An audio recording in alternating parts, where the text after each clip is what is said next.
The time is now 5:45. We're going to start the Finance and Purchasing Committee meeting for March 2nd, 2026. Can I get a roll call, please? Alderman Newsom, Present. Florian, Present. Bolton, Present. Felix, Present. Martinez. Present. We have a quorum. Can I get a motion to approve our minutes from February 2nd of the 2026 Finance and Purchasing Committee? So move. Motion by Alderman Martinez, second by Alderman Florian. Are there any questions to this motion? All those in favor? Aye. Opposed?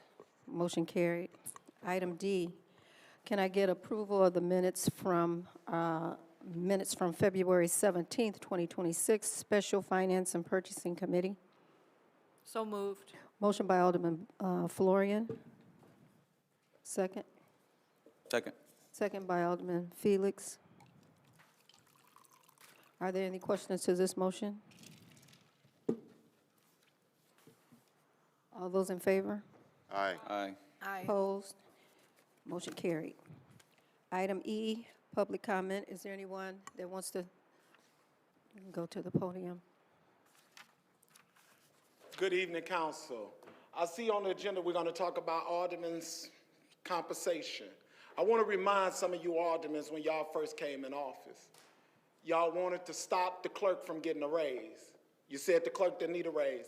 Despite the clerk being an elected official, despite the clerk running her own office, having her own staff, we went through that process, right? We stopped it despite the clerk not having a raise all the way back from 2013. We still went through that process by some of you new aldermen. And now today you're going to ask the people of the city of Waukegan to give y'all a raise. For what? I need somebody to help me understand something. For what? We sitting here and we are allowing a mayor to do whatever he want to do, but y'all want a raise.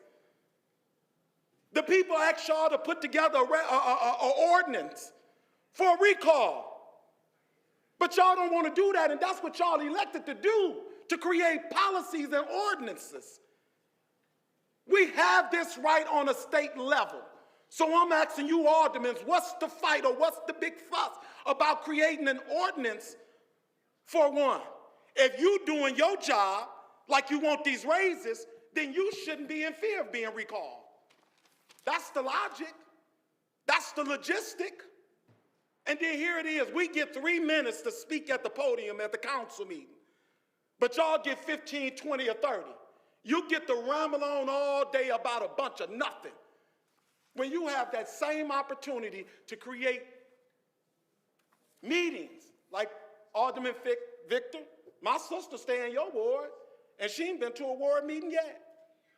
Been over there for 7, 8 years. And she often asks me why he ain't did one here but doing one downtown for businesses. See, y'all be thinking that I'm picking. I'm not picking. It's just that my community feel comfortable enough to have a conversation with me. You know why? Because a lot of y'all don't make yourself available to have those conversations. And then when you do, it's you telling us something that we know is a crock of mess. And y'all talking to us like we're uneducated or we don't understand. But for a conversation right now, at a time when the world is full of chaos, people are struggling, we've been overcharged for towing, alcohol is everywhere, homelessness is at an all-time high. I don't think you guys know Waukegan as well as you think you do to be asking for a compensation right now at this time. So I'm asking y'all to think about that. And before you do that, why don't y'all ask the people of the city of Waukegan how they feel about that? Being, after all, they are the ones who don't have to pay it. Thank you. Thank you, sir. Is there anyone else? We'll move on to old business. There is none. New business, item A. A resolution for the IT department to increase purchasing authority with GHA Technologies, Inc. for not to exceed $35,000 for upgrading and replacing the city's current battery backup system. Can I get a motion on the floor? Motion. Second. Motion by Alderman Felix, second by Alderman Martinez. Staff recommends approval of a resolution to authorize the IT department with purchasing authority exceeding the $25,000 from GHA Technologies, Inc. to $35,000 for upgrading and replacing the city's current battery backup system, which is fully depreciated and no longer supported. Funding is budgeted for and will be provided from the 2026 IT service and equipment.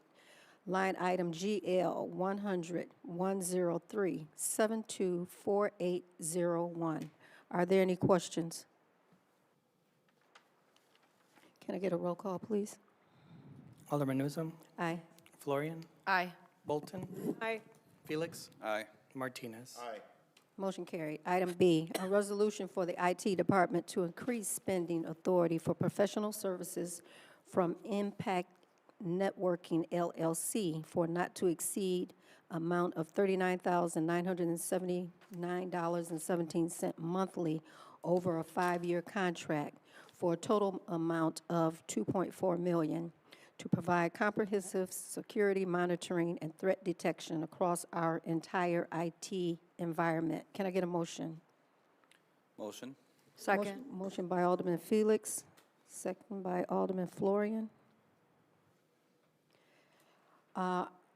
The professional services fund will be from GL Code 100-103-724438 and paid monthly over a 5-year contract at the amount of $39,979.17 for a total amount of $2.4 million overall. Are there any questions? Can I get a roll call, please? Alderman Newsom, Aye. Florian, Aye. Bolton, Aye. Felix, Aye. Martinez. Aye. Motion carried. Item C, a resolution of the City of Waukegan, Illinois, reallocating 2026 volume cap to the Village of Buffalo Grove, Illinois. Can I get a motion on the floor? So move. Second. Motion by Alderman Bolton, second by Alderman Florian.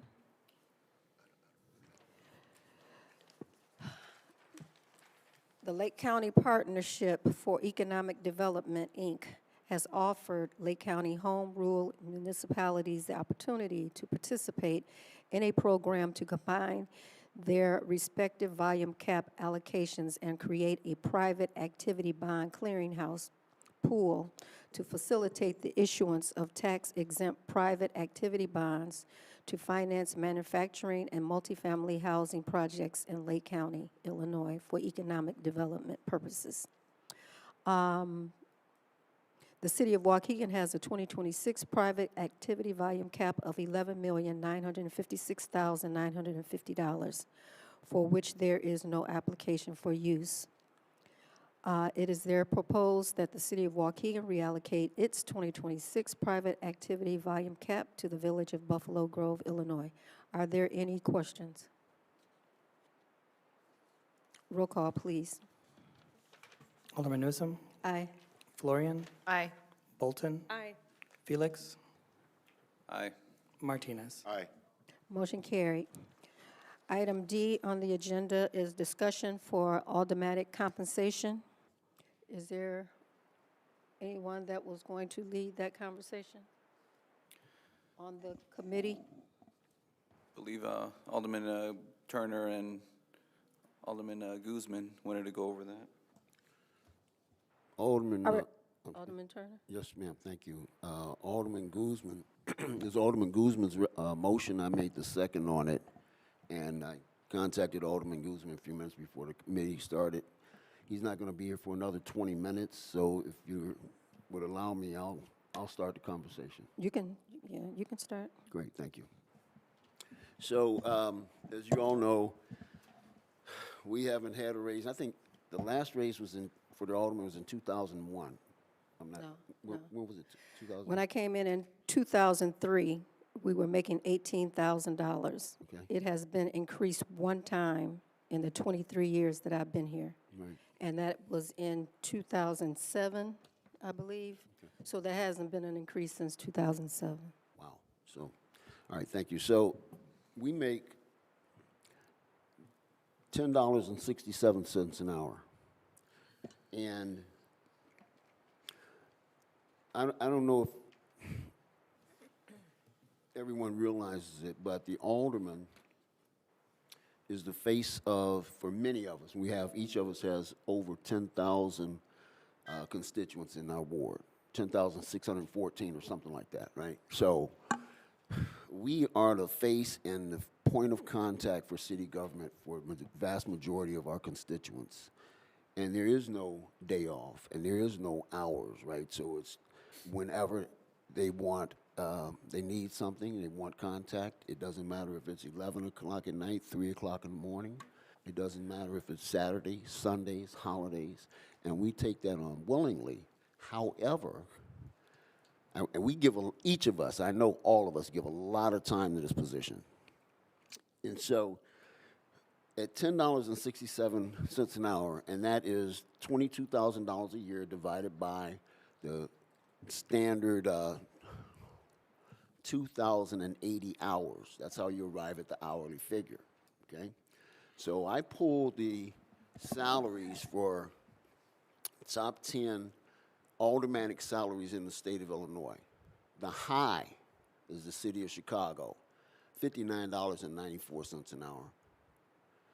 Henry, Illinois, wherever that is, $58.94. Aurora, $58.89.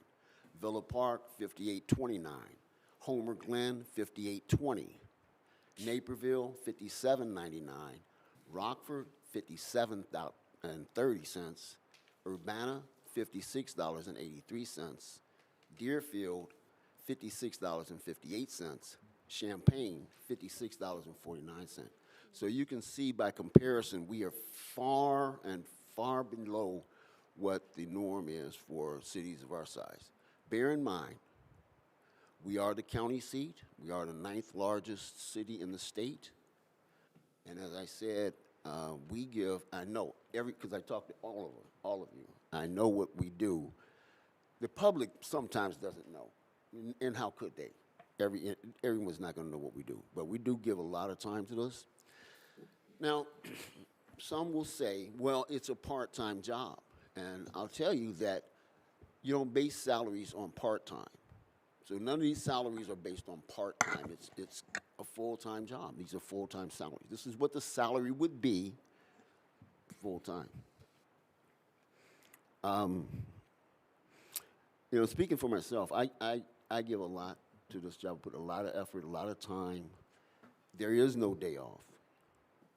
There is not.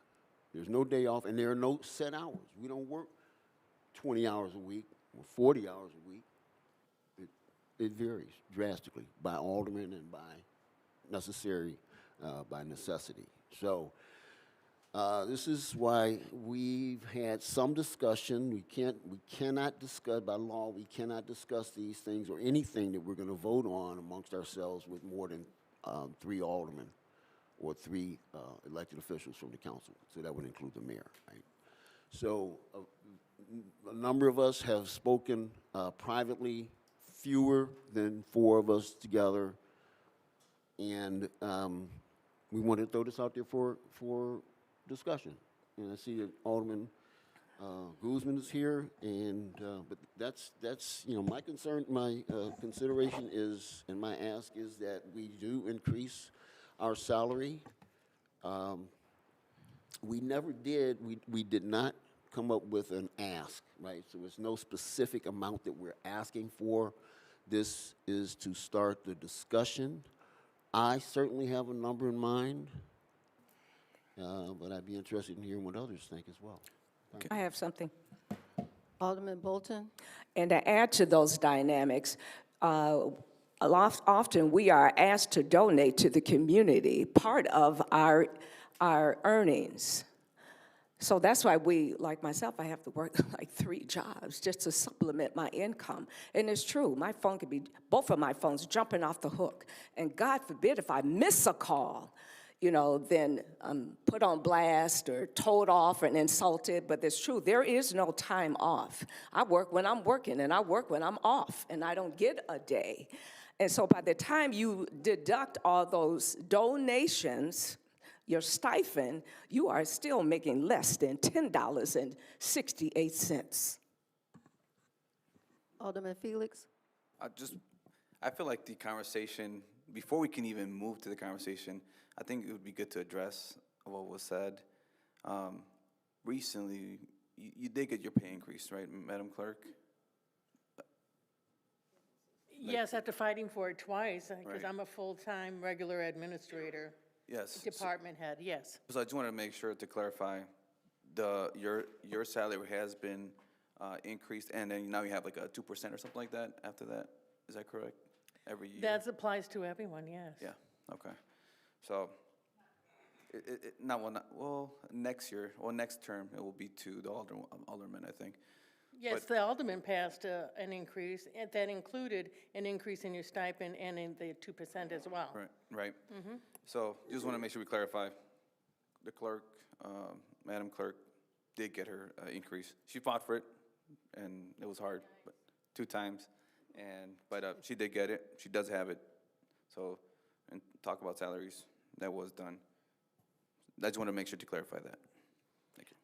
I want to add too, at the time that the clerk's salary was proposed, I had to fight tooth and nail to get this council to even increase the salary for the treasurer and the clerk and the mayor. And at that time, the alderman's salary was increased to mirror the treasurer's salary at $27,000. So going into next year, January, or next May, the salary will increase for the alderman $5,000. It will go from 22 to 27.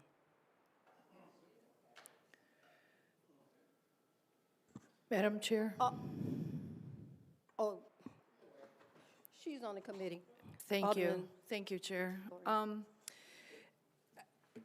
I think a lot of what's been said up here is true. We do work a lot of weird hours depending on when our phone rings, but many of us up here, I can't name for sure everyone, but many of us have other jobs. I myself do. I run my own chiropractic business. So I know I don't spend 40 hours a week being an alderman. So saying I'm making $10 an hour it doesn't feel right to me. It's not a 40-hour-a-week job, because some of us don't have another 40 hours to devote to this job because we're working another job. Now, I answer emails during the day, I answer phone calls during the day, as I'm available, or I call people back or whatever. It's not like I ignore my other duties while I'm working in my office.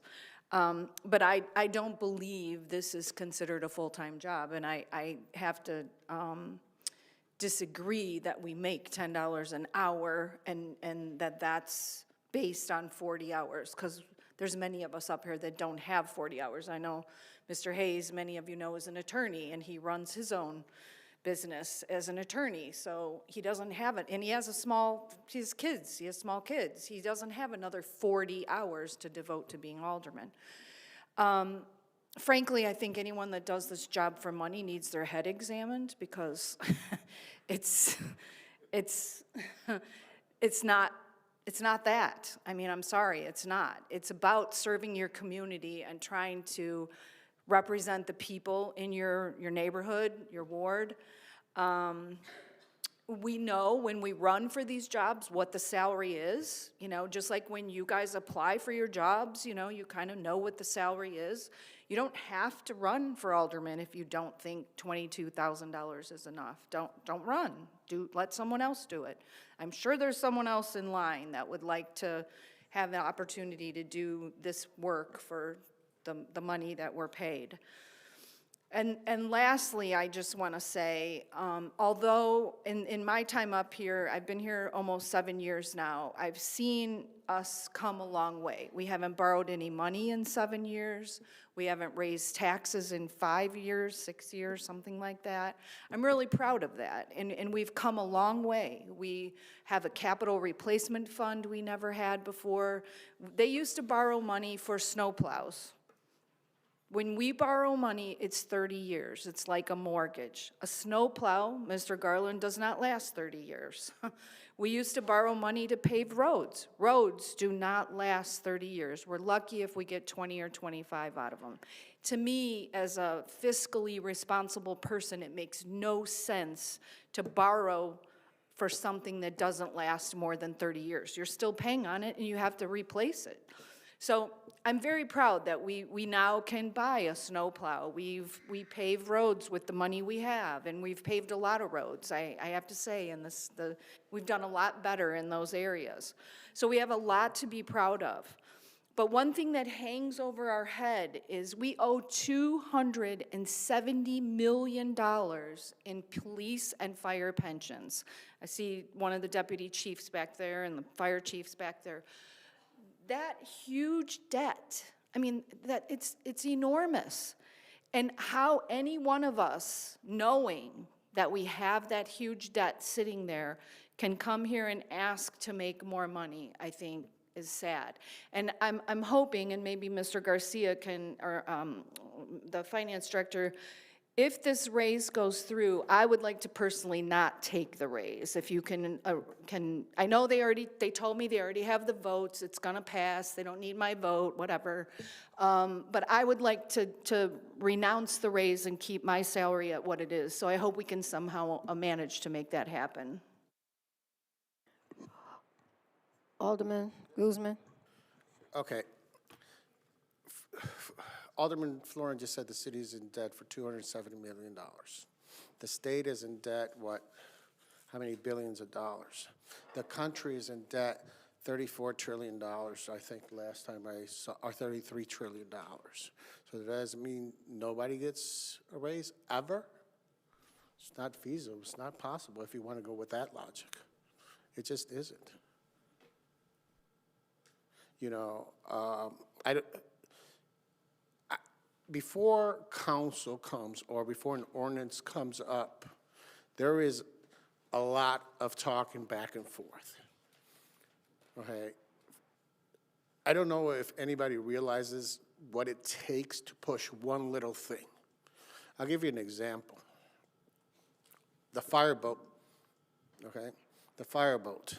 I introduced this 2 years ago. 2 years ago. I would have thought that this would have been the easiest thing to pass. I mean, it's a better tool to save lives and a quicker access. But it's also $770,000. But what can you basically put a price tag on somebody's life? No. On a faster equipment, on more technology to get there faster, to know something quicker. That's where we're at. Could we have saved 2 more lives if we were 5 seconds quicker? Had the new technology to be there quicker? The acknowledgement? In my opinion, yes. Look what technology has done in the last 100 years. Lifespan used to be, what, 33 years? And now, what is it, 82? I mean, we've gone a long way with technology. And with that, you have to spend money. I mean, you just don't do a few hours here and there. And that's what people need to understand. This job is not just a few hours here and there. And you got to remember, not only that, the whole city sits on our shoulders. That's it, plain and simple. The mayor, yes. The department, yes. They're all department heads, yes. They're very knowledgeable in their departments, and the city is well taken care of. But when something happens, something goes wrong, there's a lawsuit, it doesn't name a department head. It doesn't name whoever did it. It names the city of Waukegan. And then it names the city council. Okay? We are all elected from across the whole entire city. We represent about I mean, the census says 10,000 people, but I think it's a lot more than that. We are elected for the voice for our constituents of the ward. And the pressure is there. The pressure is there. And for $10.68 an hour, it's not even minimum wage. Let's be honest. Let's be honest. And then not only that, I mean, we accept the job for what it is. You get bashed constantly. Well, Alderman Guzman, let them do this. Alderman Guzman, let them do that. You know, on one vote, I have to convince 4 other people to push something through. And then if there's a veto, or you need a supermajority, that's 7. And that is at a city council level. Can you imagine what the state goes through? Or the federal that needs 200 votes? That's even a lot more people to convince. A lot more work. But we do a lot. It takes a lot to do anything. Ask anybody who has ever done a project here, how many hurdles it has to go through? How many people, how many aldermen you have to convince to give you that yes vote? I think it's worth a lot more than $10.68 if you're actually doing your job. Thank you, Alderman. Alderman Martinez. Yeah, this is probably one of the hardest decisions that I have to consider being an alderman. But as an alderman, I'm still growing into my job. And just like Alderman Bolton say, there's a lot of charities out there that I always donate money to, but I'm not here for the money. And it's very difficult for me to want to give myself a raise when I'm still learning and growing into my position. Not to say that we don't deserve it in comparison to other municipalities. If you look all over the city, we are one of the lowest. We do deserve more than what we're getting. But as it stands now, I think that from me personally, and I support all my aldermen, for me personally, I think I'm going to reconsider not giving myself a raise at this time because I feel that there's so much work to be done. And so therefore, I'm going to stay neutral on this and say that maybe in the future that's something that be considered, but please look at the facts and the numbers. We are the lowest. We're making less than $10.50. Laura, we deserve more than that. And along with that, you have all the name calling. You know, we're punching bags. You know, but I'm a tough person, so I don't let that get to me. But the simple fact that right now, because I am going into my position, and for me to say, hey, you know what, give me a raise. You know, not that I can use it, but I'm staying neutral, and I'm going to reconsider not getting a raise at this point. Thank you, Alderman. I'll make it quick. Yeah, make it quick. One thing that I want to make sure I address, it's not like we're like doing minimum wage, like entry-level work. This is subject matter information. Like we have to do a lot of research and be such a subject matter expert, so we have to draft things that like professionals have to do. So in terms of getting paid per hour, I mean, that's something that, you know, I'm not saying everyone does it, but I draft stuff that and I send it to the lawyer, and then, you know, it takes time to do it the right way. So, yeah, and then I'll just say that. Thank you. All right, thank you, Alderman. We do have a couple more committees tonight. Is there any other discussion? All right, item 5, reports and communications. We have our reports. Does anyone have any questions regarding any of the reports that we have? All right, being none, we don't have any presentations or anything. Can I get a motion to adjourn? Motion? Motion by Alderman Martinez, Second. second by Alderman Felix. We are adjourned at 6:14. All those in favor? Aye. Opposed? Motion carried. Thank you. All right, we'll start in 2 minutes.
The time is now 6:18. Let's begin the Environmental and Sustainability Committee on March 2nd, 2026. Can I get a roll call, please? Chairman Florian, Present. Alderman Felix, Present? Alderman Turner, Present. Alderman Guzman, Present. Alderman Bolton. Present. Thank you. Thank you, everyone. We do have a quorum. Can I get a first and a second to approve the minutes of the February 2nd, 2026 regular meeting? I'll make the motion. Alderman Turner. Can I get a second? I second. Thank you, Alderman Bolton. Are there any questions to this motion? All in favor? Aye. Any opposed? Okay, thank you. Can I get a first and a second to approve the minutes of the February 17th, 2026 special meeting? I'll make that motion. Thank you, Alderman Turner. Can I Second. get a second? Thank you, Alderman Felix. Are there any questions to the motion? All in favor? Aye. Aye. Thank you. Any opposed? All right. We'll move on to item 2, audience time. Is there anyone from the audience that would like to address this committee? Okay. You do? Okay. Mr. Edwards? You know, I know at the last meeting you guys talked about recycling bins for downtown, right? We only just talking about downtown. If we took a walk down Grand or even Green Bay Road, the amount of people we have out there panhandling and all of the stuff that they throw out, and I know we want downtown to look good, but what about the rest of the city? Like literally, even when I think about the 5th Ward over there, they need a lot of help over there. We talk about other wards, but that plaza, it's a lot of stores over there, restaurants, you got them apartment complexes. I mean, they did a lot of picking up, but we need some help over there. And one of those helpers is us getting on these landlords about how they keeping up their properties in our city. Nobody wants to come here. When you go in some of these areas, it looks really, really bad. And it don't even look like places that is livable. So I don't want us to just talk about recycle bins just for downtown Waukegan, because it's more than the city than just downtown Waukegan. That's really a small strip. You know, we spent a lot of work cleaning up Market Street. Beautiful. I'm thankful for that. But that, again, that was owned by a bank. Why they couldn't pay nobody to come down there and clean it? We can be going somewhere else putting this time in, so hey, I'm open. Any weekend we want to go anywhere to pick up any trash, I'm always open, and I can get you about 50 or 100 kids to do that. That's the work. That's how we clean Waukegan up. That's how we make what we look at look good. And so I invite all you aldermen to join that. Let's get on board with that. We're talking about a raise. Let's do some work for this raise, because answering phones ain't no work. We do that anyways when we're not working, answering phones, talk to people. We didn't ask y'all to run either. So let's think about all those things. Thank you. Thank you, Mr. Edwards. Is there anyone else that would like to address the committee? All right. We'll move on to new business. Item 4A is a resolution approving a work agreement with Deegan Group for environmental services at parking lot D in the amount of $74,457.50. Can I get a first and a second? First. Second. Thank you, gentlemen. Are there any questions to this motion? Okay, hearing none. Can I have a roll call, please? Alderman Felix? Aye. Alderman Turner? Aye. Alderman Guzman? Aye. Alderman Bolton? Aye. Chairman Florian? Aye. Thank you. Motion passes. Item B is a resolution approving change order number 2 with the Deegan Group for the Fan Steel Soil Remediation Project in the amount of $17,650.30, bringing the contract total to $143,424.72. Can I get a first and a second? I so move. Second. Thank you. Are there any questions to this motion? No questions, but comment. Okay. Yeah, just making everyone aware that this is in the 1st Ward.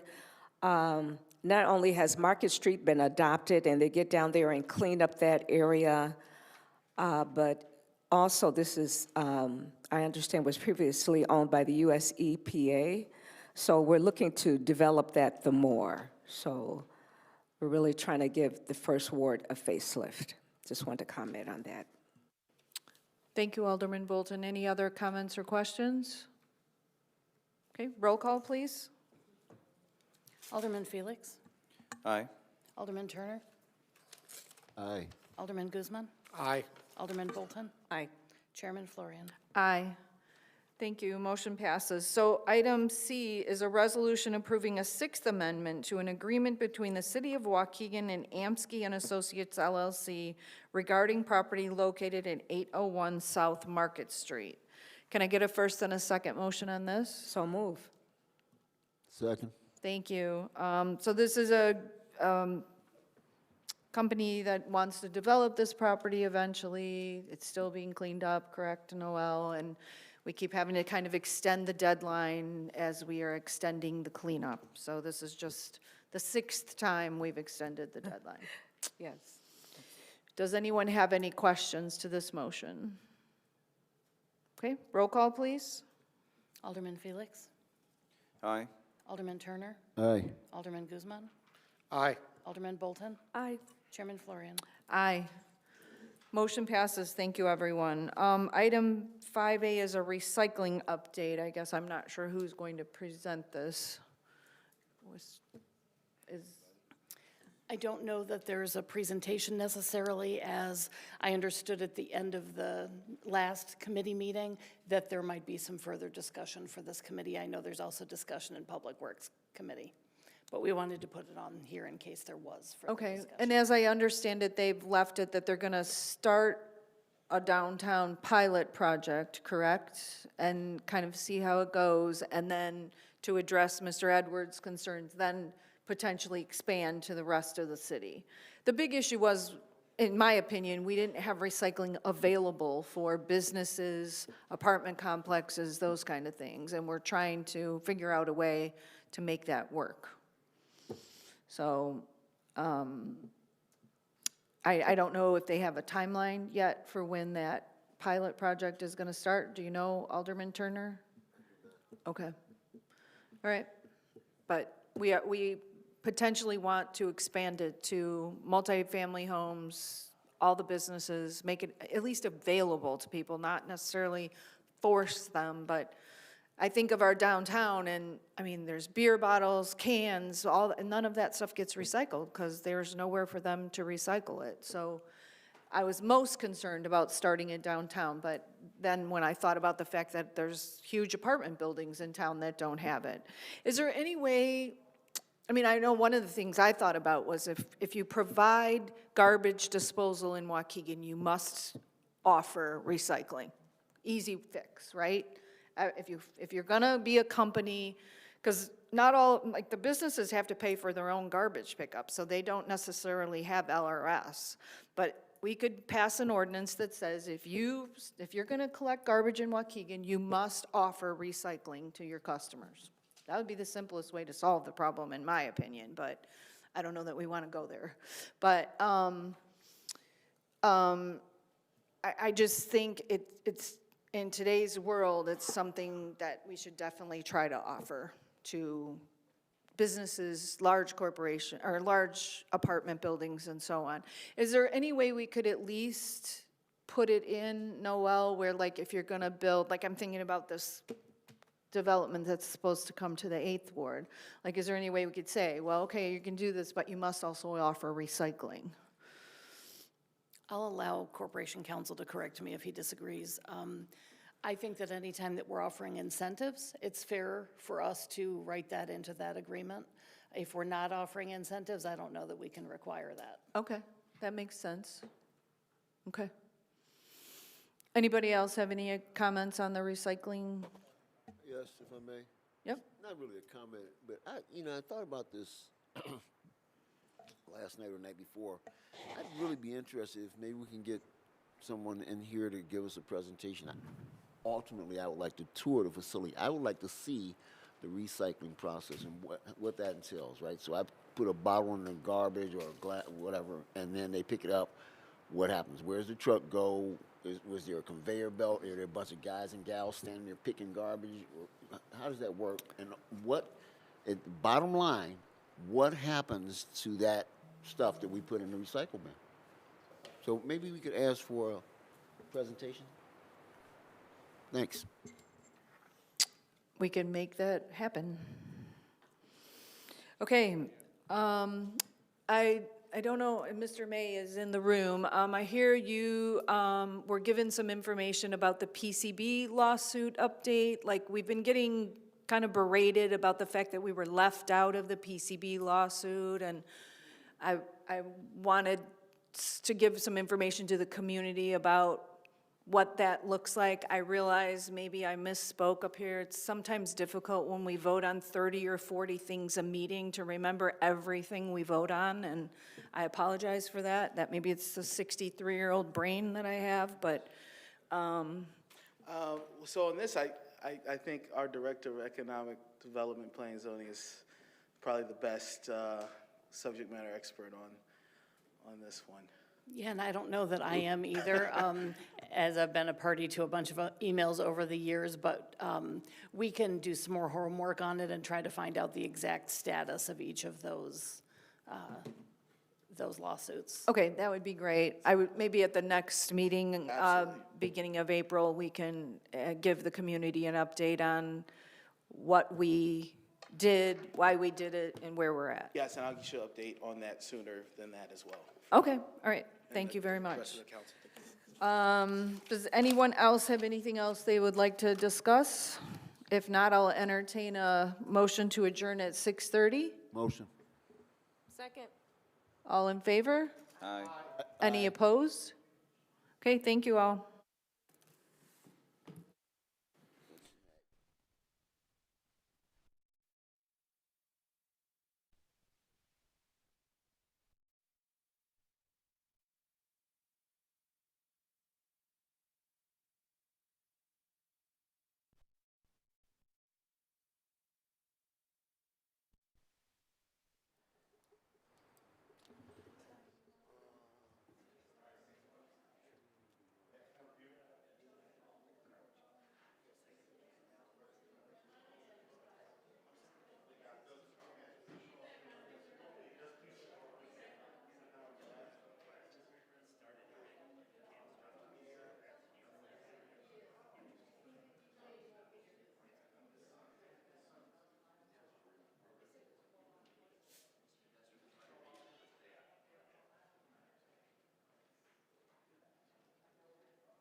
All right, can we get Alderman to be seated for roll call, please?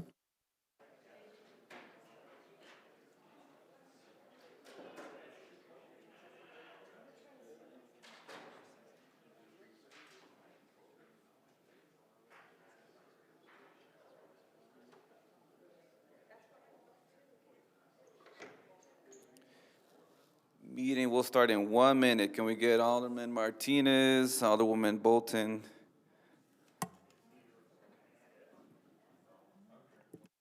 Yep. Well, we got a forum.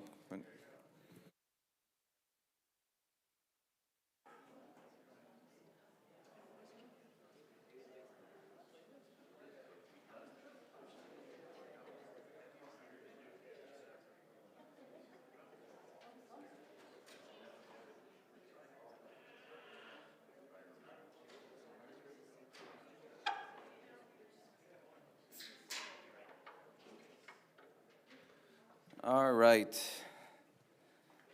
The time is now 6:34. The Community Development Committee meeting will be starting.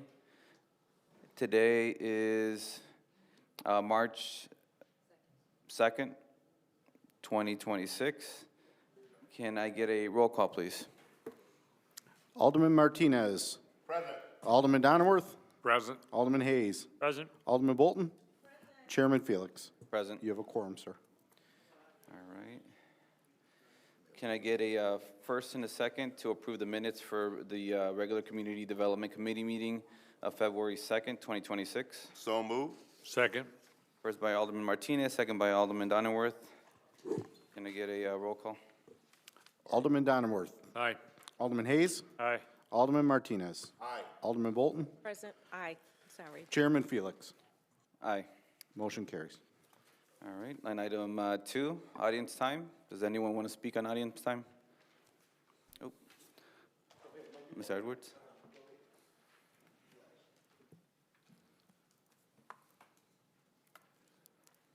My name is Jesse Rosado. I'm from Ward 6. Thanks for the opportunity to speak. And I'm going to speak on the 1700 block of Lewis Avenue. The Seven Brewers project is coming in. And first, I want to say, with all due respect to those folks that are offering that project, I mean, they do a good business. They do, if you've been to one of their places, fantastic. But you do have a couple things on here that ask for some changes. And I want to speak to those. I mean, you know, to think about why the shopping plaza in the AutoZone, the spirit in which why you have a different zoning for those has everything to do with what's behind those businesses. Behind the AutoZone, there's nothing but a defunct field, old landfill, I guess. Behind the shopping district, there's a wonderful, quiet, walkable, beautiful neighborhood. And so we've heard them testify, and you've seen them come in. They've testified that, hey, this is a high-traffic business. You guys seen the double drive-through that goes through there. There's not a lot of space in there. There's a lot going on.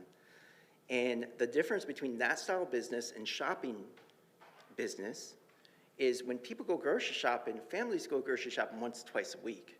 These folks are going to draw a crowd. You know what I'm saying? People that stop there every single day. So that and also during, you know, commuter time traffic, right? So you're talking about when that gets congested in there, what I could totally see happening is instead of people re-entering the Lewis Avenue corridor, which is well built for that kind of traffic, what's going to happen is they're going to bang a right on Harding Street, and they're going to end up being back over in Westmoreland, Berwick, all that area. You know, and so if we go big picture here, and I don't have a lot of time, but I'll just say this, you know, the city of Waukegan is owned by residents. We are supported by a group of businesses. Those group of businesses are welcomed in when they make sense, when they don't do any harm to the community, and when they fit like a glove, basically.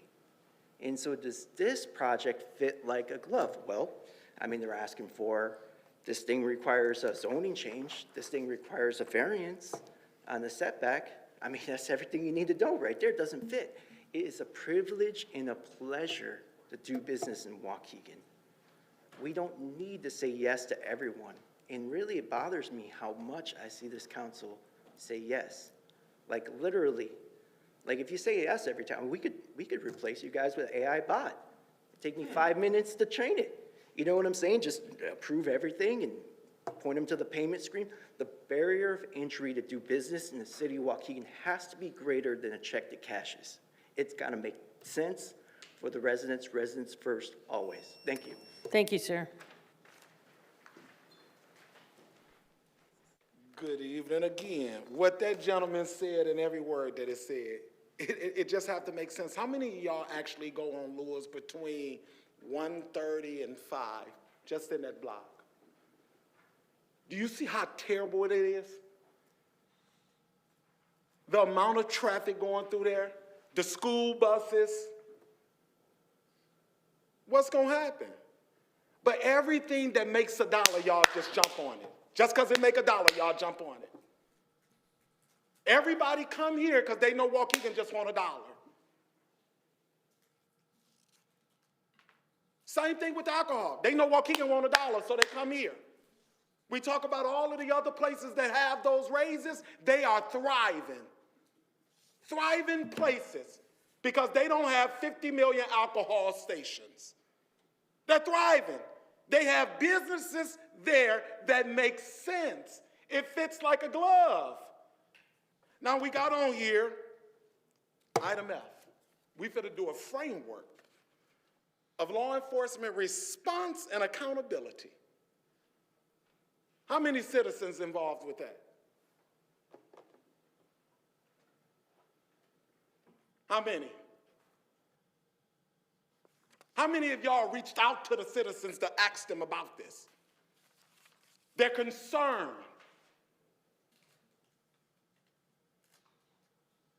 How many? It's just a logic question because, again, who do this affect the most? As that gentleman said, we might as well just get some AI boxes. If everything that's going to get put on here, y'all just say yes. Because if some of y'all went back and actually watched the meetings after they're posted on YouTube and listened to yourself, I will hope you would ask yourself, why am I even here? We are a laughing stock. Biggest city in Lake County. We can't even draw businesses here to thrive and build and help build the city. We can't even bring businesses here that's actually going to give your residents a job.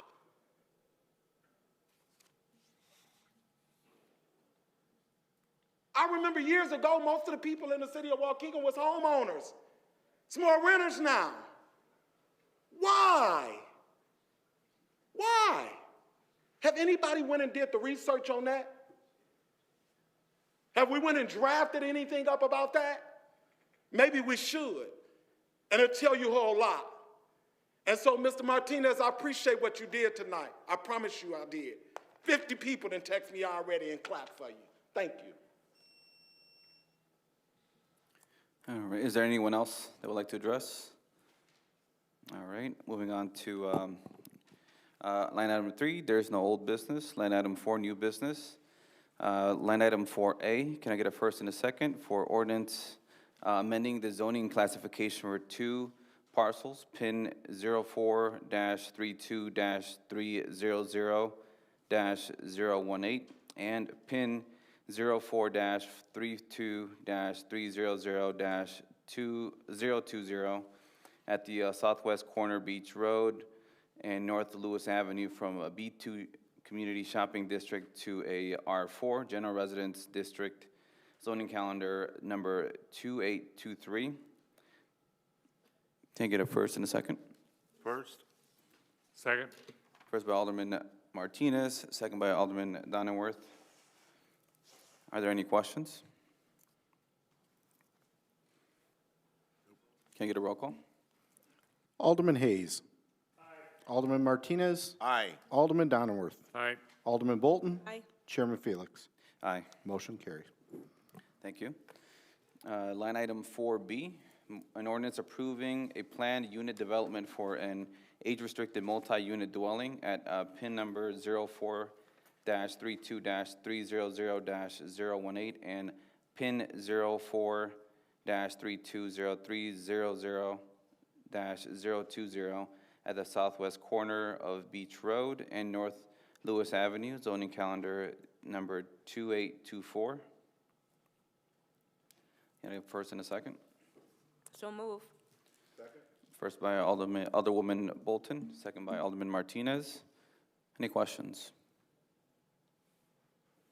Can I have a roll call? Alderman Martinez. Aye. Alderman Donenworth. Aye. Alderman Hayes. Aye. Alderman Bolton. Aye. Chairman Felix. Aye. Motion carries, sir. Thank you. Line item 4C, an ordinance amending the zoning classification of 1620 through 1700 North Lewis Avenue from a B2 Community Shopping District to a B3 General Commercial District, zoning calendar 2825. Can I get a motion? So move. Second. First by Alderman Martinez, second by Alderman Donenworth. Can I get a roll call, please? I have a question. Sure. Alderman Hayes. It's just about the landscaping plan. There's something on, I think it's page 2 of the landscaping plan that looks like a bit of a boomerang. I'm just not entirely sure what that is. It's in front of one of the proposed buildings. screen, so I'm sure that I know what you're talking Yeah, sure can. Let me pull it back up. Sorry, it minimized. I just want to make sure I'm answering the right question. Yeah, okay.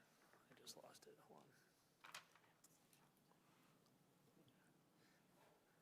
Oh, here, I'll find it for you.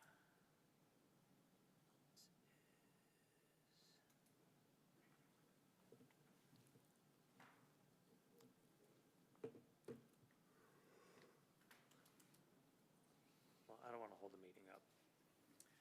Can you tell me where on the lot it is? Is it the northwest corner of the No, it's like right in the center, divided? it's right in the center of the lot.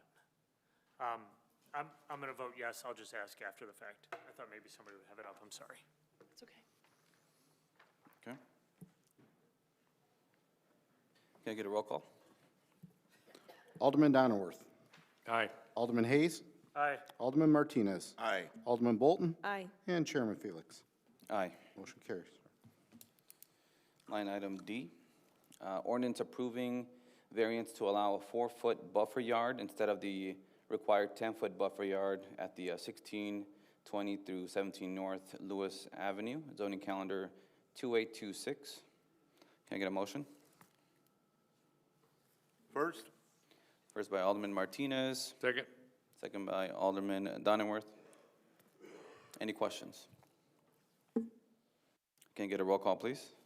Alderman Hayes. Aye. Alderman Martinez. Aye. Alderman Donnerworth. Aye. Alderman Bolton. Aye. Chairman Felix. Aye. The motion carries as well, sir. All right. Line item E, resolution approving and authorizing the execution of a license agreement with the school district 60 for a monthly permits in Lot F, that's 300 South Sheridan for 2 years. Can I get a first and a second? I so move. Second? First by Alderwoman Bolton, second by Alderman Martinez. Questions? Can we go over this,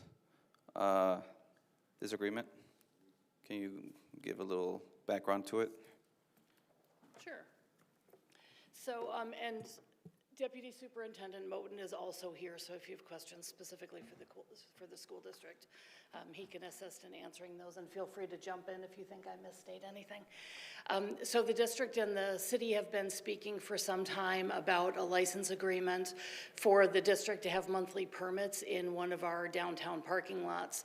They had a requirement with their conditional use permit to provide a certain number of spaces for parking, and they're finding now that they're in the facility that they want to make the spaces closest to the building available to the public, to the families who come there for services, and to push the staff out to further away parking areas. They had a lease under the terms of their variance for some parking on a privately owned property. That property has been for sale for some time, and there's some question about future ownership and whether that lease would still be available to them based on the ultimate use. So they've reached out to the city to have this license agreement to get monthly permits for their staff to park in our parking lot F. I have met with members of the district staff as well as our police department staff, the traffic division who manage our parking lots, and they feel that there are sufficient spaces in that lot. They don't anticipate any problems. They've had conversations about how our software system works and registering the license plates in the system and all of that, and we don't really foresee any difficulties with that. So this 2-year agreement would give them the parking they need while they have the facility running for a while and see how it works and what their demand really is, at the same time that we're doing environmental investigation in that lot for it to be available for future development. Is it necessary to have that agreement, that conditional use agreement for them to have that parking lot? Like, because I know they made the agreement to be in that private parking lot. Right. Can we get rid of that? So they could come back and ask for an amendment to their variance to change the parking requirement, but they still have an actual demand for parking because of the number of people that they have and all of that. So the agreement gives them the promise of the monthly permits at the rate that's agreed upon. And so it's sort of a guarantee for them. If they choose to come back and ask to amend their agreement and the council, their variance, and the council approves that, then the required number for, under the conditional use permit could be amended, but that doesn't necessarily change their demand. Okay. And their building, you know, that parking lot right next to their building, it does get full? Like it gets, Hi, good evening, everyone. Yes, that parking lot does get very full. And as she mentioned, we understand that this is a license agreement. It's short-term, it's not meant to be permanent. The district is still going to continue to explore permanent options for the additional parking it needs, long-term. okay. Yes. And my name is LeBaron Moten. I am Deputy Superintendent at the school district.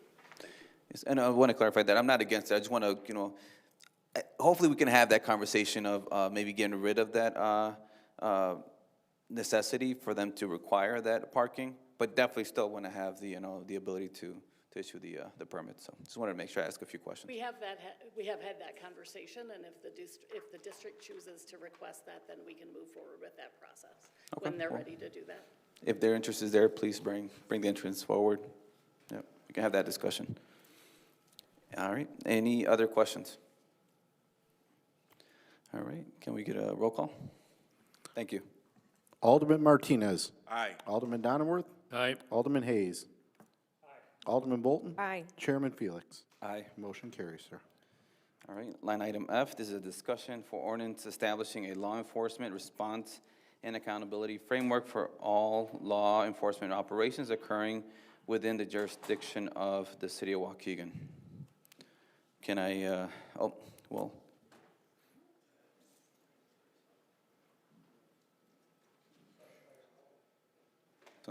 okay. Do you guys have any questions? Question. Alderman Hayes? Okay, so there looked like there were two versions on there, one of which was redlined by council. Is that right? Can you repeat that again? There looked like, we're talking about the ICE ordinance, correct? Okay, just want to make sure. It looked like there were two versions on there. I saw a redlined version. And were those red lines by Corporation Council? Yeah. Yeah. Yep. There should be one available with comments as well, which I left on purpose for you to read the comments to see why the respective provisions were included. I thought the comments were really helpful, so thank you for that. I haven't heard supremacy clause in quite a while, so great reference. Nonetheless, one of my concerns, I think there's a couple concerns. I think we're on the right track, but I want to make sure we're not walking the police into a bit of a minefield. We need to make sure that the police know what their obligations are or lack thereof, and make sure that we have something that is implemented. It doesn't have to be easily implemented, but implemented in a way that the police understand exactly what their obligations are there. So, and I just thought that it seemed like there was some confusion over when they help, when they don't. I thought maybe there could be more references to civil immigration enforcement, just so that it's very, very clear that those are the instances that we're excluding their participation from. So I think we're on the right track. I know this is discussion item only, so I'll weigh in with some additional comments, but if anybody else has anything else, that was one of the big concerns that jumped out at me, is implementation. Okay, thank you, Alderman Hayes. Alderwoman Florian? Thank you. I know I'm not on this committee, but I have some similar concerns to what Alderman Hayes said. I think we need to make sure, first of all, that the officers that get sent are properly trained to do this kind of work. I don't think we should just assume all of our officers will be successful at this kind of interaction and know exactly what they need to do, since it's so different from what they normally do. So I think we need to make sure, if we're going to do this, they're trained properly. I think we need to make sure we have the budget to cover whatever it is we need to do in, as far as training and implementing the program. And also, I think we need to make sure we communicate this well to the community, because I would hate to see them get false hope that our police are going to come and stop whatever's happening, or they're going to kick them out of town, or they're, you know, I think there could be a lot of misunderstanding about exactly what this ordinance means and what it accomplishes. And I think we also need to make sure not only the officers are trained, but the people at our 911 center are trained. Because when they get the call from someone to send these police out for this kind of response, they need to know, is it gonna be treated as the same as a normal 911 call, or is it gonna be treated differently? Is it gonna be, okay, if we get to it, kind of like the noise ordinance or some of the other things that kind of get like, well, we're busy now. So I think we need to be very clear about what it does and what it doesn't do.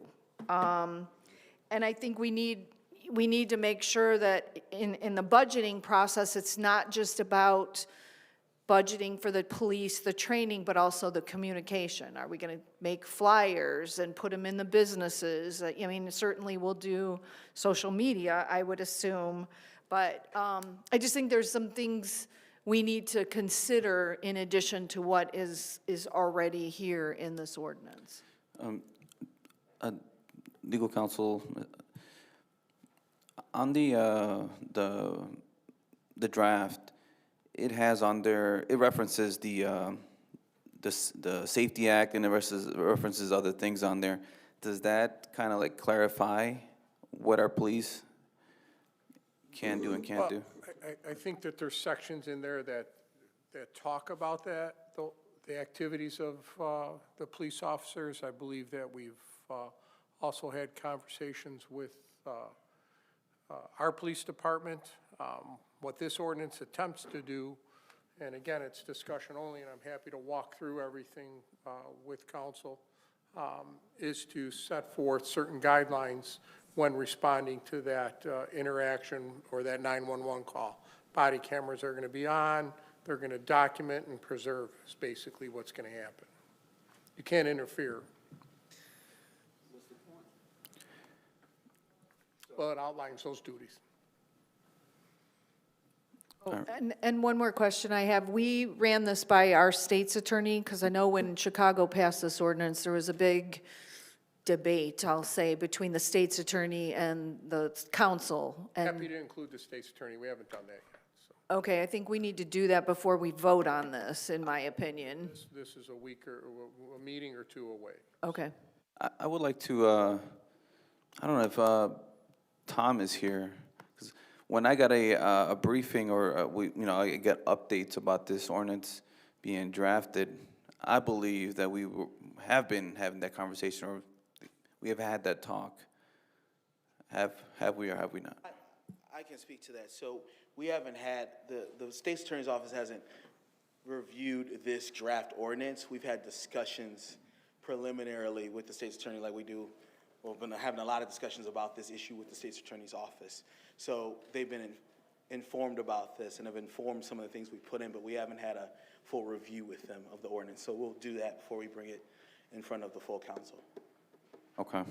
So okay, sorry. Alderman Martinez. Yeah, I'm just going to say briefly, this is a very touchy subject here.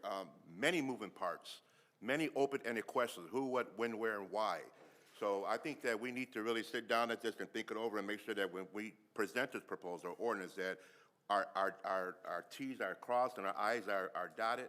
I also would like to include civic leaders within the community, not-for-profits, who can also contribute to this part of our ordinance of what we want to present. But we are against the federal law. There's only so much we can do. And I'm not saying I don't support. I support this 150%.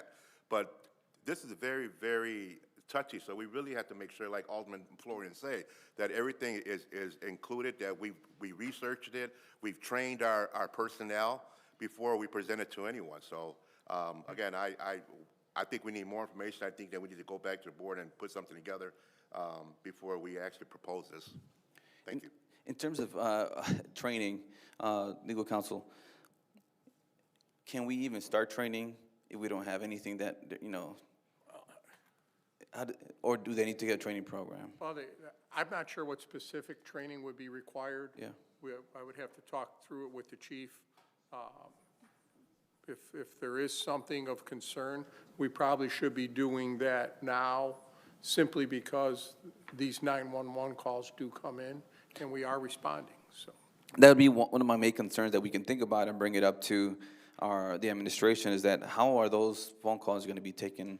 I suggested that maybe if the ordinance gets passed and we do make flyers that will go to residents and to the businesses, that maybe we can have a specific number for that, so it doesn't add to the volume for other issues.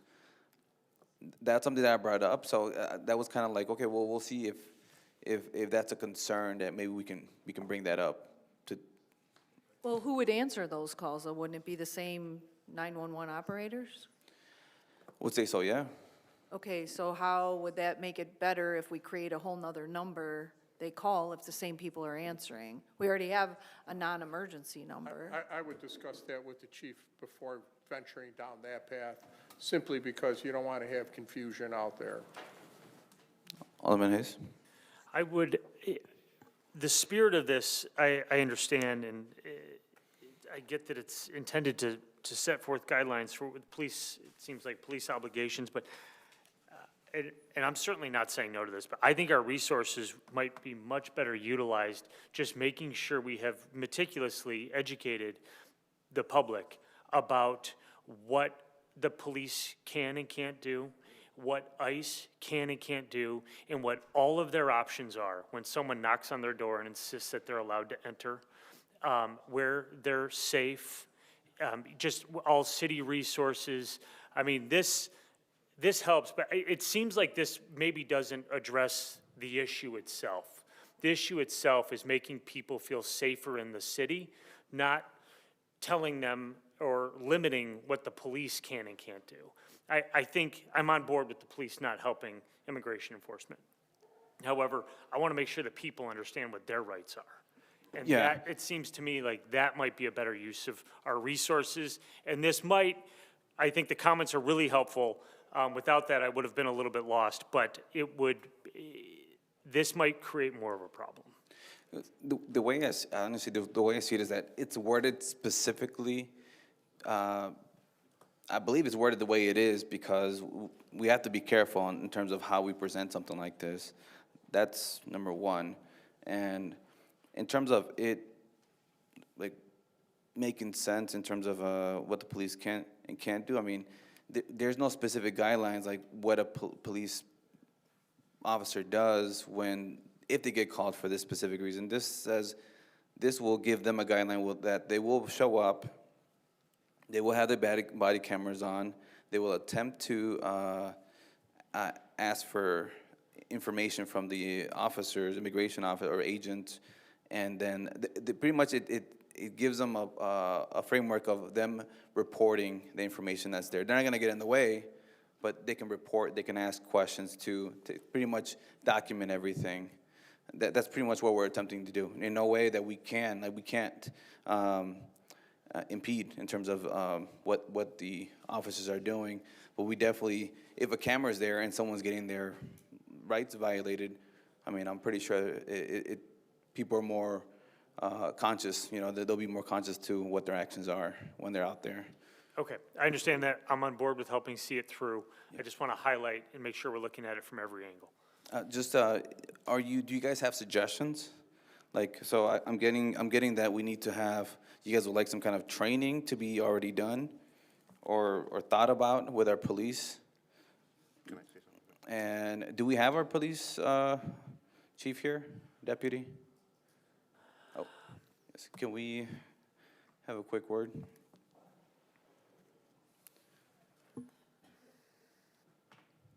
Yes, sir. How does something like this look like for you guys from your perspective?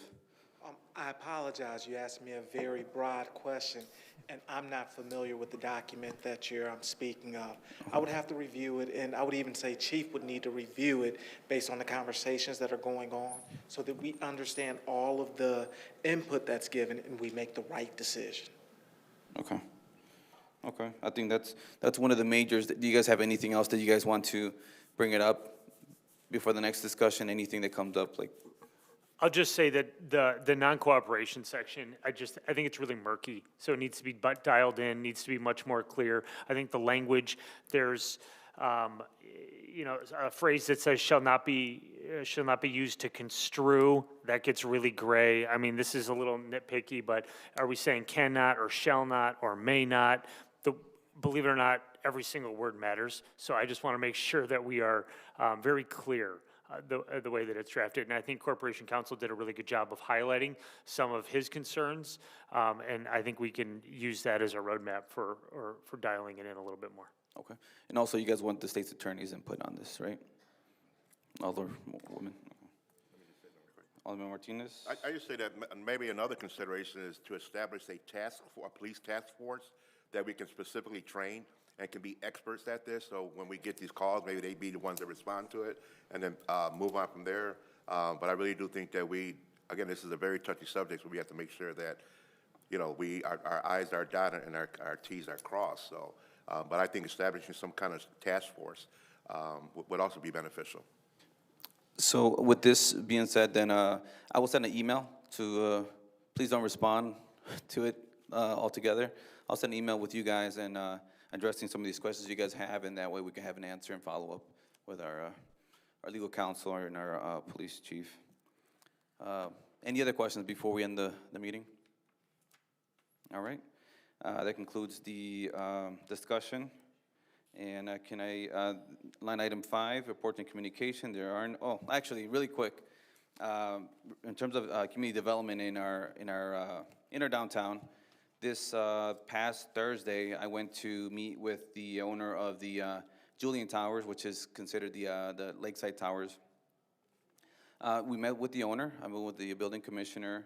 We did a walk around as to the building. They showed us a few things, their plans. I got word that people thought that people were saying they were getting kicked out, they were being kicked out, and maybe some people were, or people didn't get their leases renewed. But there's other variables. But in terms of the owner being fair with the people and doing much as he can to make the process easy for them to move to the temporary home or temporary unit, to then they get their actual units remodeled. Very plain and simple. There's about 20 units available that they will make available to move 20 people at a time, and they even have a moving company that will help them move to the other units while so they don't have to worry about moving their things. If they have cable, they'll keep paying the cable if it's in that unit. So Ernst is not his first project. He's done projects like this. I'm happy to have someone like him coming out to our community and turning this building around. Anything else that you want to add to that, Mr. Commissioner? No? So I went over there, talked to Ernst. We have, what do you call it?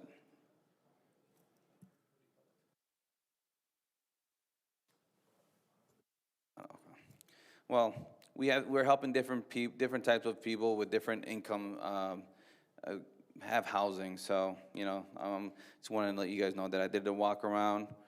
He's open. The owner's open. If anyone has any questions, you can definitely reach out to me. But definitely, I believe his information is out there as well, or I can get it for you guys. But that's it for me for reports and communication. Line item 6, and we get a. Do adjournment. Can I get a roll call? Can I get a motion and a second to adjourn? So move. First by Alderman Martinez. Second. Second by Alderman Donenworth. All in favor? All right. Aye. All right, meeting is adjourned at 7:09.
Alderman, it's time.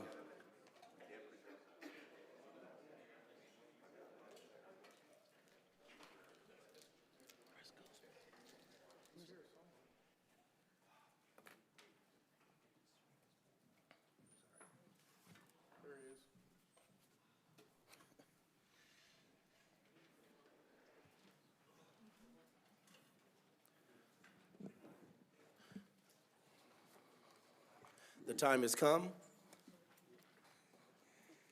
for the Waukegan City Council meeting for March 2nd, 2026. Roll call, please. Alderman Guzman. Martinez. Present. Felix. Present. Newsom. Present. Turner. Donowitz. Present. Florian. Present. Hayes. Present. Bolton. Present. Mayor Cunningham. Present. You have a quorum, sir.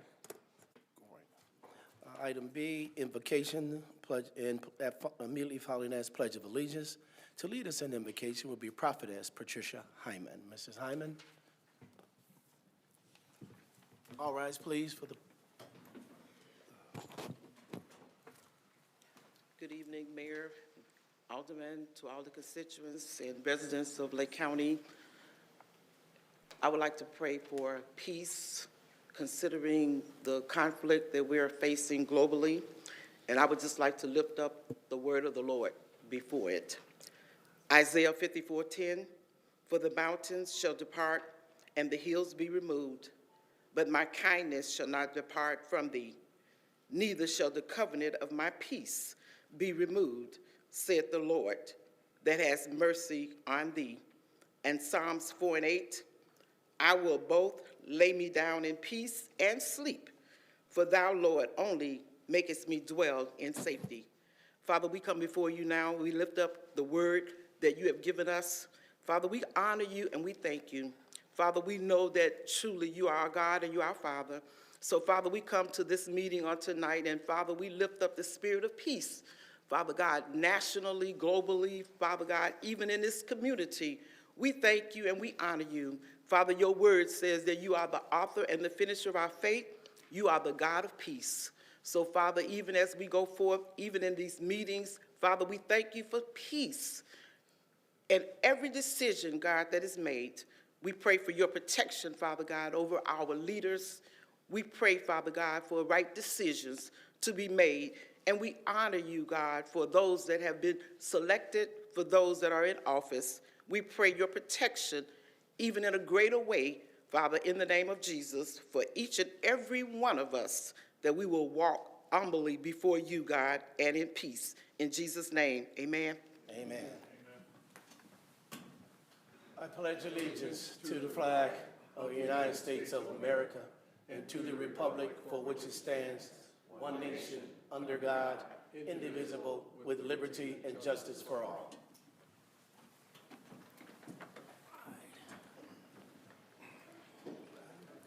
Thank you, Prophetess Hyman. Ain't nothing, there's nothing in it. Why is it so big? I get the whole thing. Item 2, resolution, proclamation, presentations, appointments. Condensed, it was like Proclamation. March is Women's History Month in Waukegan. March is Women's History Month in Waukegan.com. I think I said the same thing twice, but there's nothing wrong with that.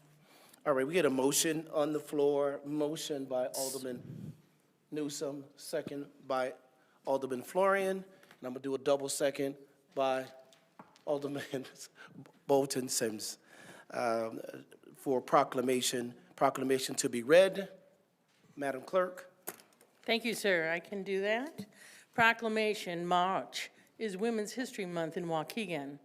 Whereas Women's History Month is established to honor and celebrate women's contributions to history, culture, and society, and has been observed annually in March since 1987. And whereas this month highlights the accomplishments and the countless ways women of every race, class, and ethnic background has strengthened and contributed to the tapestry of Waukegan and the nation, and acknowledges the leadership and contributions of women in government, law, business, education, medicine, military service, the arts, and every other field.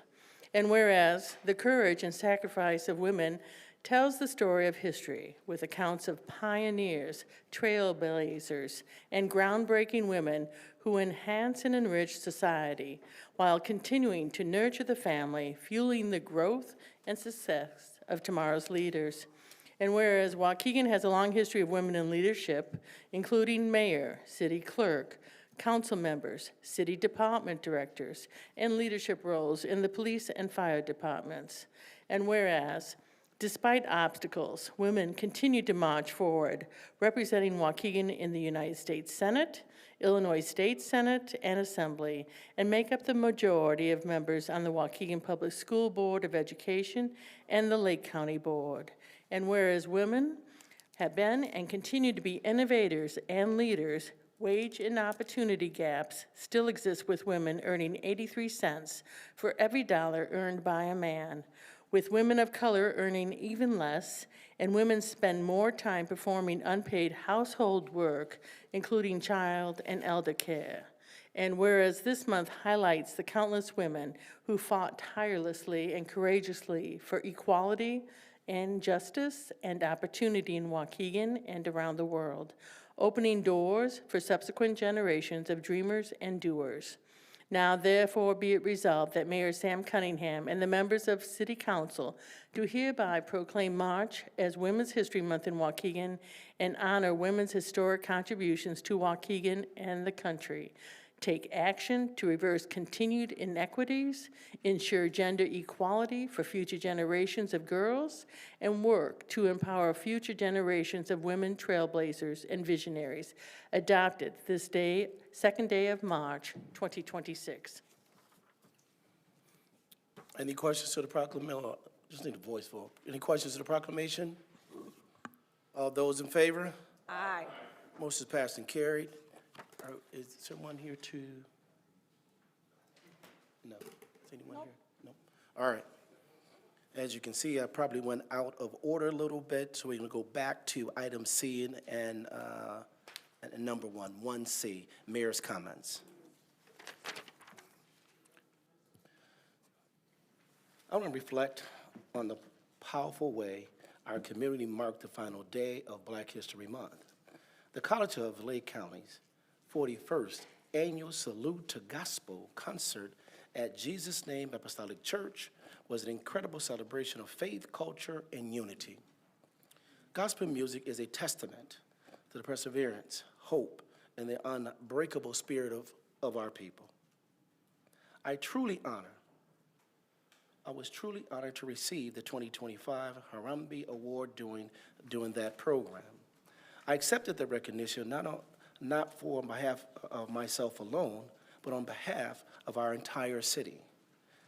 A city that continues to move forward together, grounded in our shared history, and committed to building a brighter future. It was a meaningful way, yeah, go ahead, man, you can clap. It was a meaningful way to close Black History Month out. And as we turn the page to March, we proudly welcome Women's History Month. This month, we honor the incredible women leading the way in Waukegan.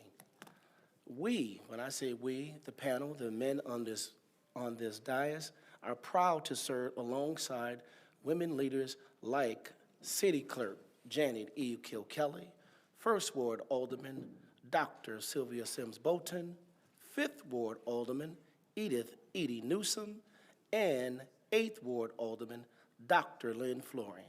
Their tireless service and commitment are leaving a lasting legacy in our community. If you please stand with me so we can give them a warm round of applause.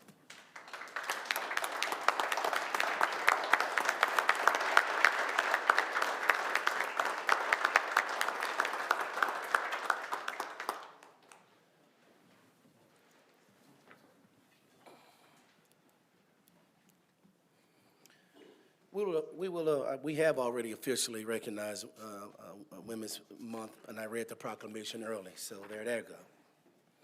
Next, I want to personally assure our residents that a letter I recently sent out about community solar is absolutely legitimate. This is a real opportunity and not a scam.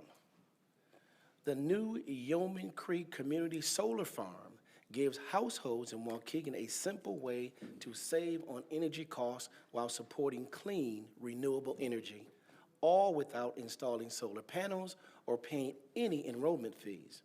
Through this partnership with the school district, we are creating a path toward sustainability and affordability for our community. I encourage everyone to take advantage of this opportunity by going to powermarket.io #C #Waukegan. I will say that again. I encourage everyone to take advantage of this opportunity by going to power, POWERMARKE.io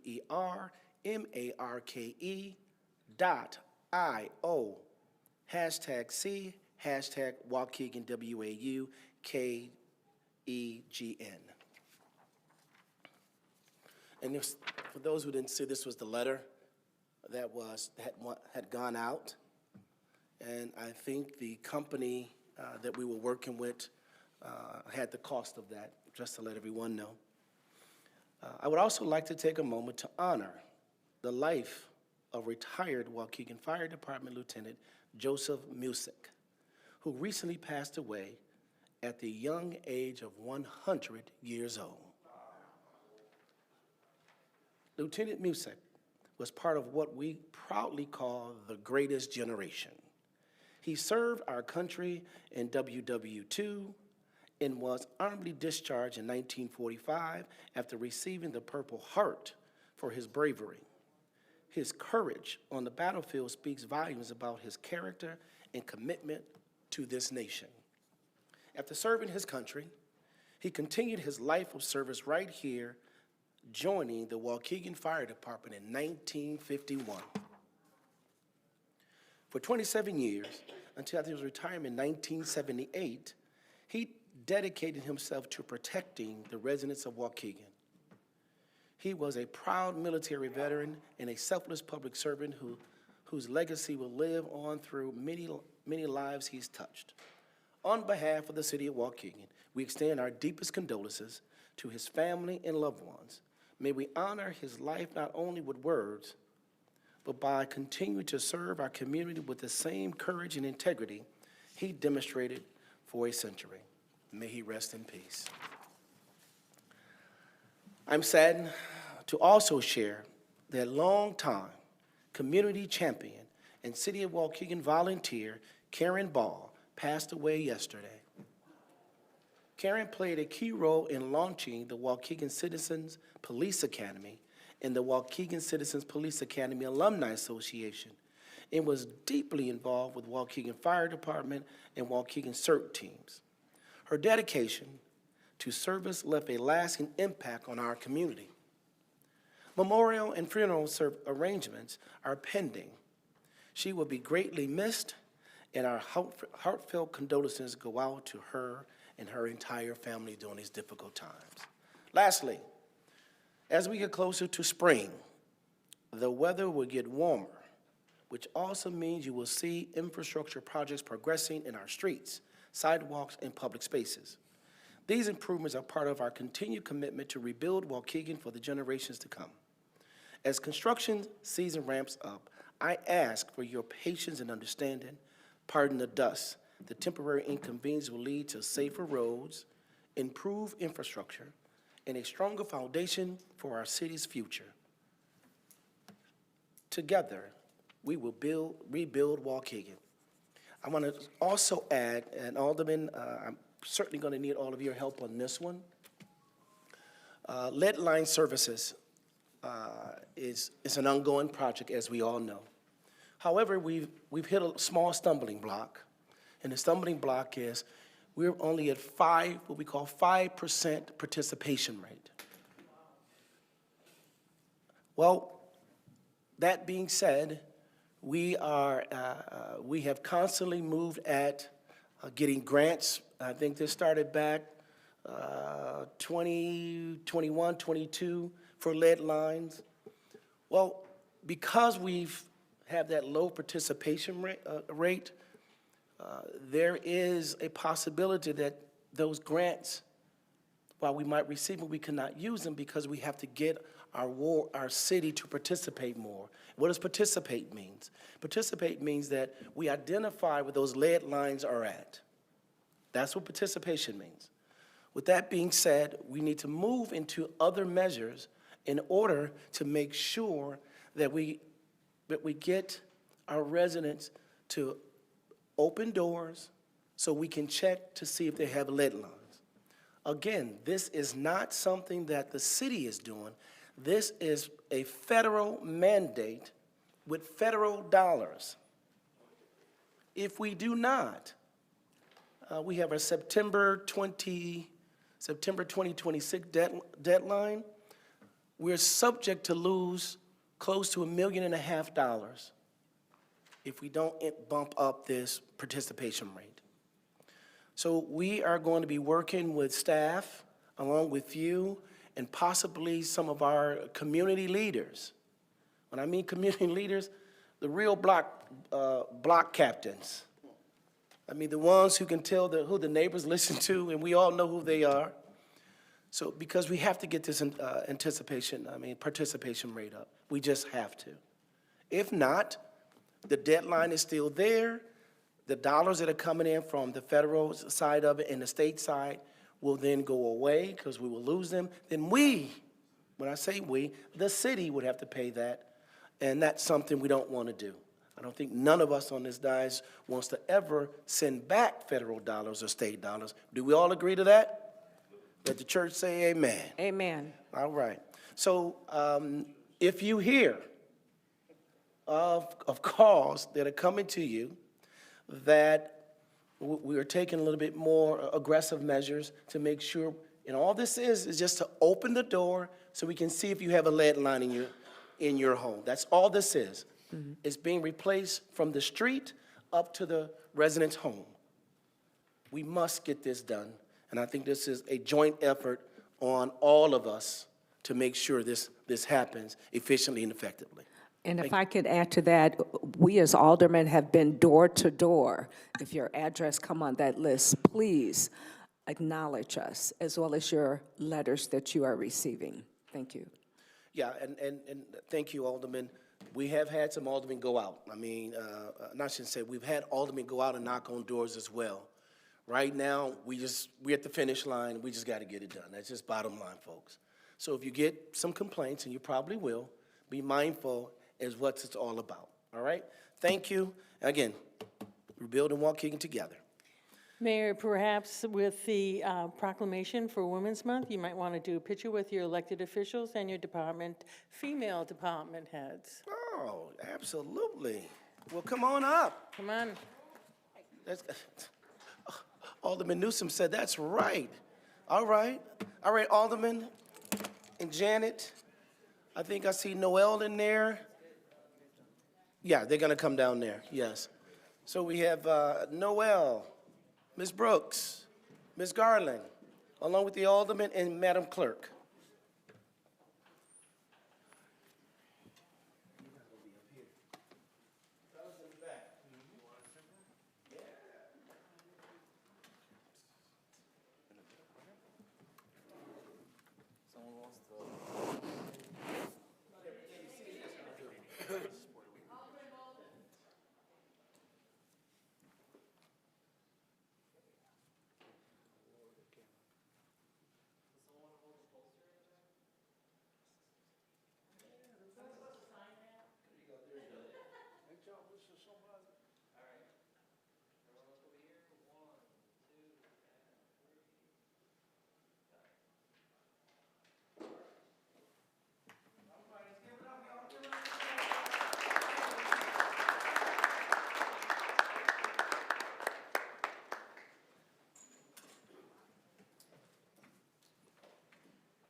Now we're moving back to resolutions, proclamations, presentations. We've done item 2A, now we're at item 2B.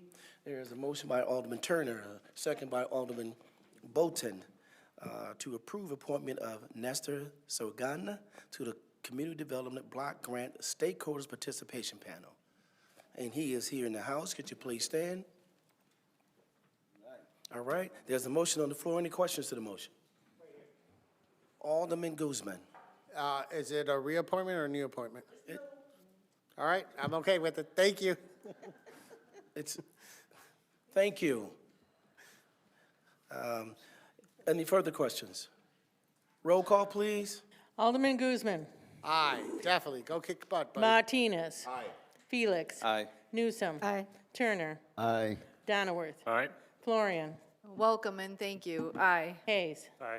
Bolton. Aye. Motion passed, sir. Motion's passed and carried. Thank you. Item 2C, Mr. David Marks is approaching the podium. Waukegan Public Schools, District 60 Career and Technical Education Presentation. It's a nice jacket, young man. Good cut, too. Thank you so much for this time, and good evening to everyone. So I'm David Marks. I'm the CT Chair and Coordinator of our Waukegan District School 60. Waukegan High School has a very growing and prosperous CTE program, which is Career and Technical Education. In Career and Technical Education, CTE is what really matters to Waukegan. Career and Technical Education is going to help us build a workforce. It's going to offer many career pathways to our students. So if they want to be an engineer, they can. If they want to go into the trades, they can. If they want to go into business, into finance, accounting, they can.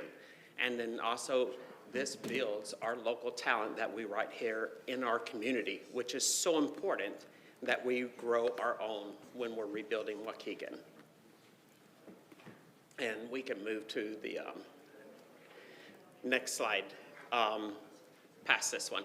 Our CT programs range from many things from engineering, manufacturing, automation, robotics, drones, woods and construction, HVAC, our health sciences, whether they want to go into med school, into nursing, into other fields in the healthcare industry, diesel mechanics, IT technology, as well as business and finance, which could be anything from entrepreneurship, marketing, business and finance courses, as well as our accounting courses and all.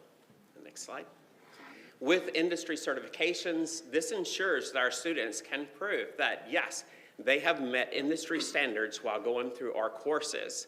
They will be recognized through certifications, college credit, and dual credit, which through Career and Technical Education, it also proves that any student that has 2 or 3 more courses in Career and Technical Education are proven to have a 91%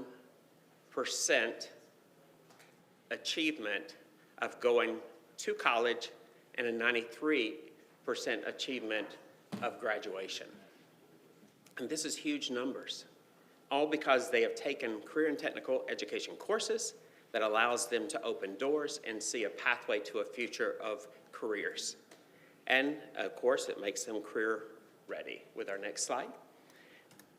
With our classrooms and our certifications, we are looking at taking anything from IC3, which is computer literacy, our Microsoft courses, which gives them mastery of these courses, NC3, which covers a lot of certifications from all the courses that we offer at our Waukegan High School, as well as Skills USA, which prepares them for leadership training, certifications in leadership, and growth into competitions as they compete against others in the state and the nation in there.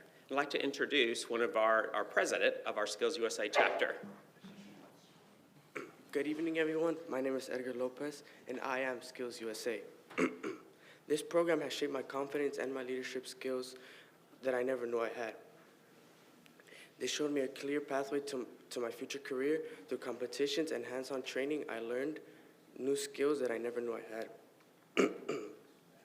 Skills USA didn't just teach me technical skills. It taught me to believe in myself, lead others, and believe in them as well.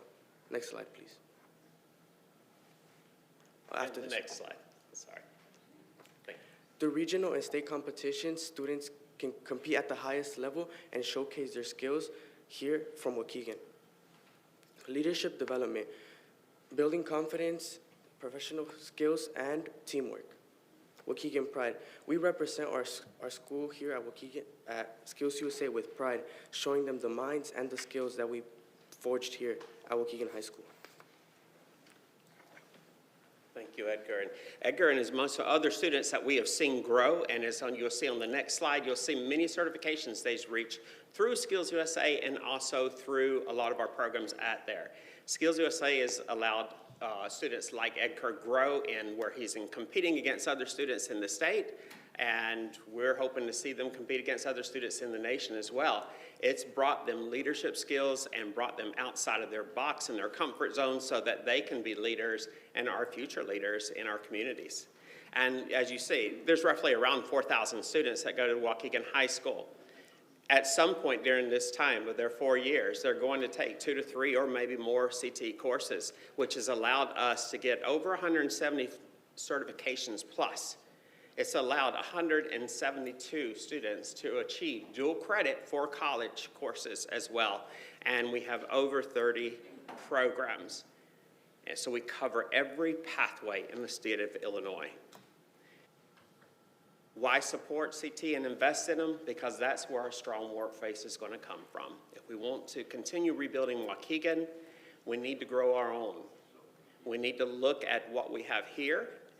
We need to build their career pathways, which leads us into a stronger economy in our community. It leads to safer communities, and it also builds our student success. In the next slide, the future begins here, and what we're looking for at Waukegan High School is also to reach out to partners to allow these students internships and jobs throughout their high school years and after. And I want to very appreciate the time you have given us to come and present to you. Thanks so much.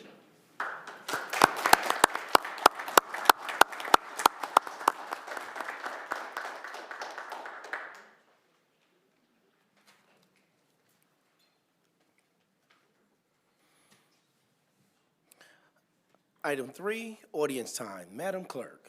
Yes, we are going to go into audience time, but before I do, I have a short thing to talk about. The City of Waukegan welcomes and values public participation. To ensure that all meetings are conducted in an orderly, respectful, and efficient manner, the following guidelines apply. Public comments are limited to 3 minutes per speaker. Individuals wishing to speak must sign up on the sheet provided by the council chambers door prior to the start of the meeting, which is what I have here. Comments must be concise and relevant to city council business. Shouting, applauding, booing, profane, threatening, repetitious, slanderous, or otherwise disruptive behavior is not permitted. The presiding officer, being the mayor, may issue a warning, rule a speaker out of order, or request removal for misconduct. Public comment is an opportunity to share input with the council. It is not intended to be an exchange, debate, or question and answer session. We encourage civic engagement and thoughtful input.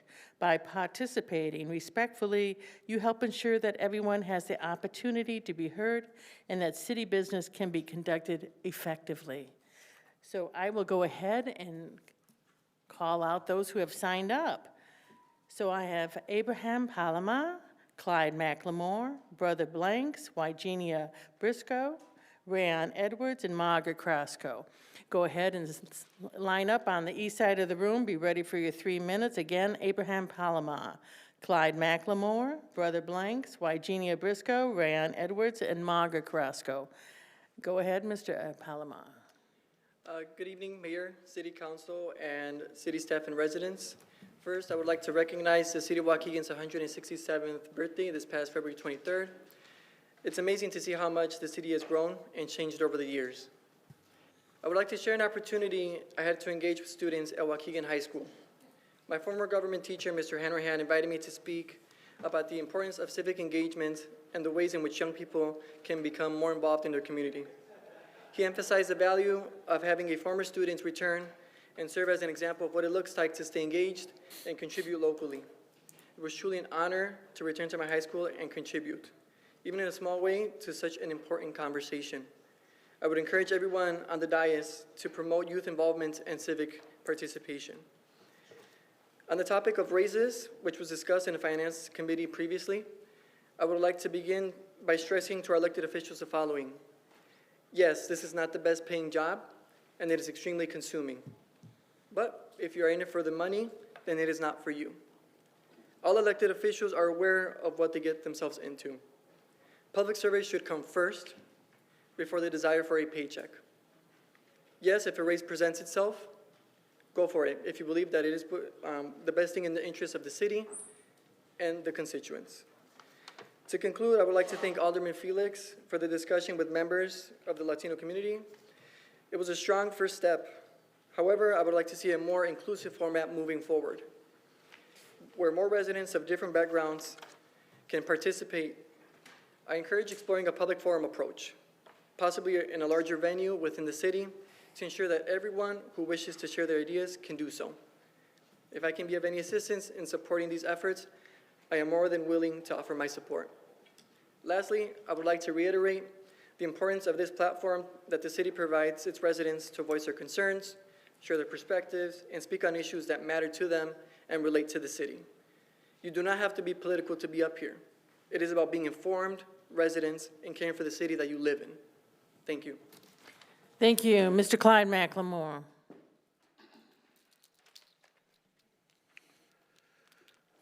Good evening. Thank you, Waukegan, for representing Black History Month.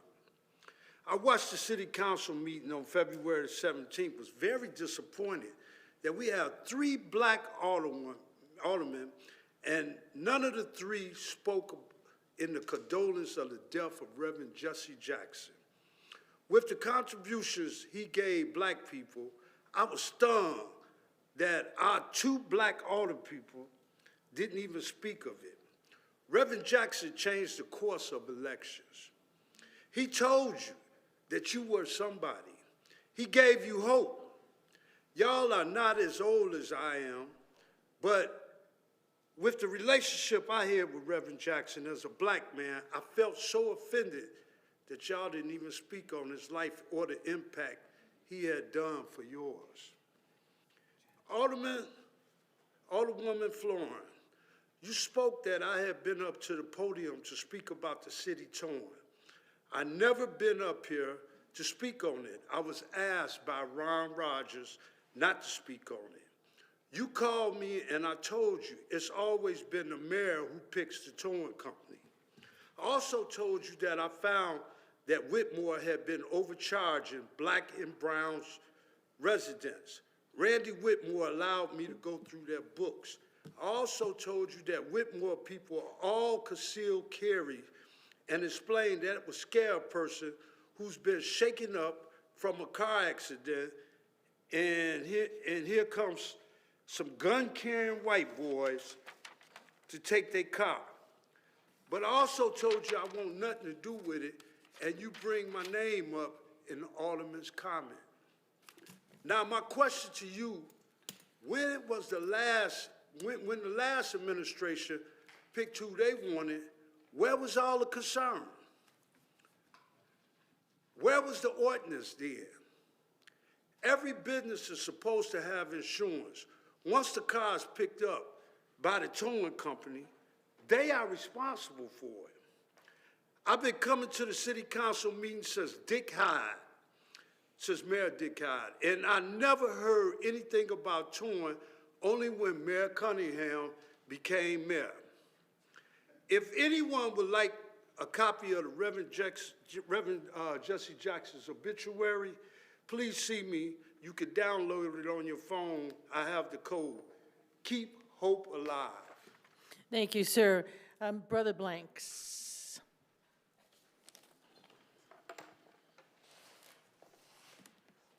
A man with vision for a rainbow coalition of action still continues to keep hope alive. His name and title, Reverend Jesse Lewis Jackson. As a proud member of the Rainbow Push International Trade Bureau, I have marched with and witnessed his vision in motion. Now, through his seeds, his legacy is forever sealed and will carry on over the vastness of many oceans. His many efforts and contributions to all humanity, black, brown, yellow, and white, stands as a testament to what he truly believed, that we all precious in God's never-changing sight. Reverend Jackson put his vision into action and never gave up the fight from the start. So never mind the situation of him being denied a final rest in the capital of this nation, for he shall eternally rest in the many homes and houses of our hearts, raised from the grassroots struggles of the South to striving and surviving in the concrete jungles of the North, paved with the likes of the Capones, Gambinos, and Gottis. He ascended to the heights of manhood to teach many others, and those like myself born in the struggle, the simple fact that I am somebody. Dedication, Reverend Jesse Lewis Jackson. So I just wanted to share that with you all. And also, I wanted to make mention of the fact that the last time mayor and city members that I did make mention of having more decorations in the city council area. I appreciate you guys following up. I did get an opportunity to come here to see it, and it looked really good. So appreciate that follow-up and concern. Thank you all. Thank you, sir. Wygenia Briscoe.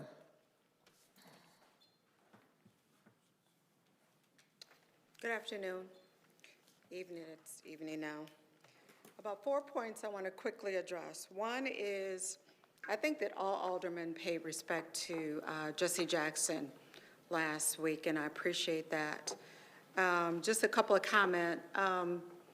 The business meeting that Victor had here, I just want to say that after saying that Jesse Jackson represents a coalition, you can have a business meeting for only people speaking Spanish right after you say something about Jesse Jackson.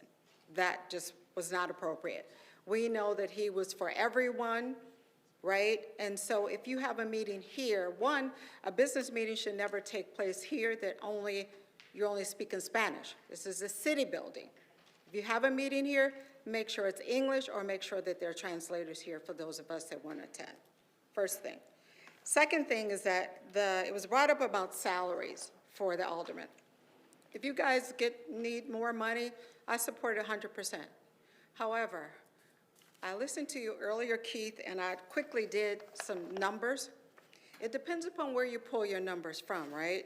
Because some people say that the average salary is about $20,000, the median is about, the average is about 12, the median is about 20, the high range is about 44, that's one place.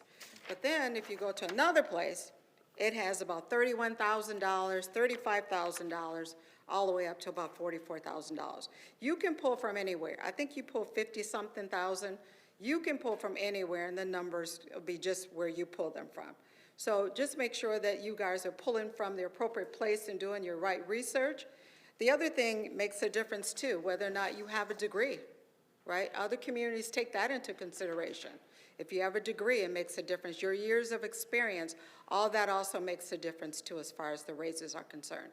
If you guys do due diligence as far as that is concerned, and then you come up to say, yeah, you're entitled to a raise, go for it. But please just make sure that you're doing your due diligence before you do it. Next point is that, Felix, I do want to thank you for the update as far as Julian is concerned. That's been something that's always been in the back of my mind, so I do appreciate you updating us on what's happening there. Finally, so thank you for that update. And to the lawyer, I'm still waiting for a response from you. It's been over a month, if not maybe 2. If you can email me on the topic that we're talking about, I would appreciate it. Thank you. Thank you. Rayon Edwards.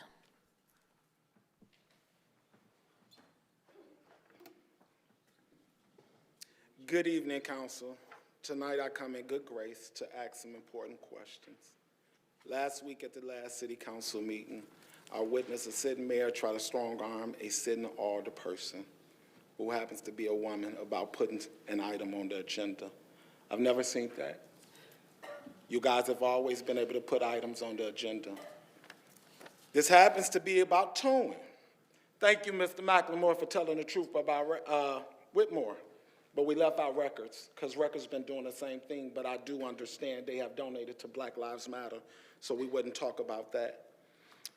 When we're talking about the towing is almost $1 million to $2 million contract. That's a lot of money to have one person in charge of it.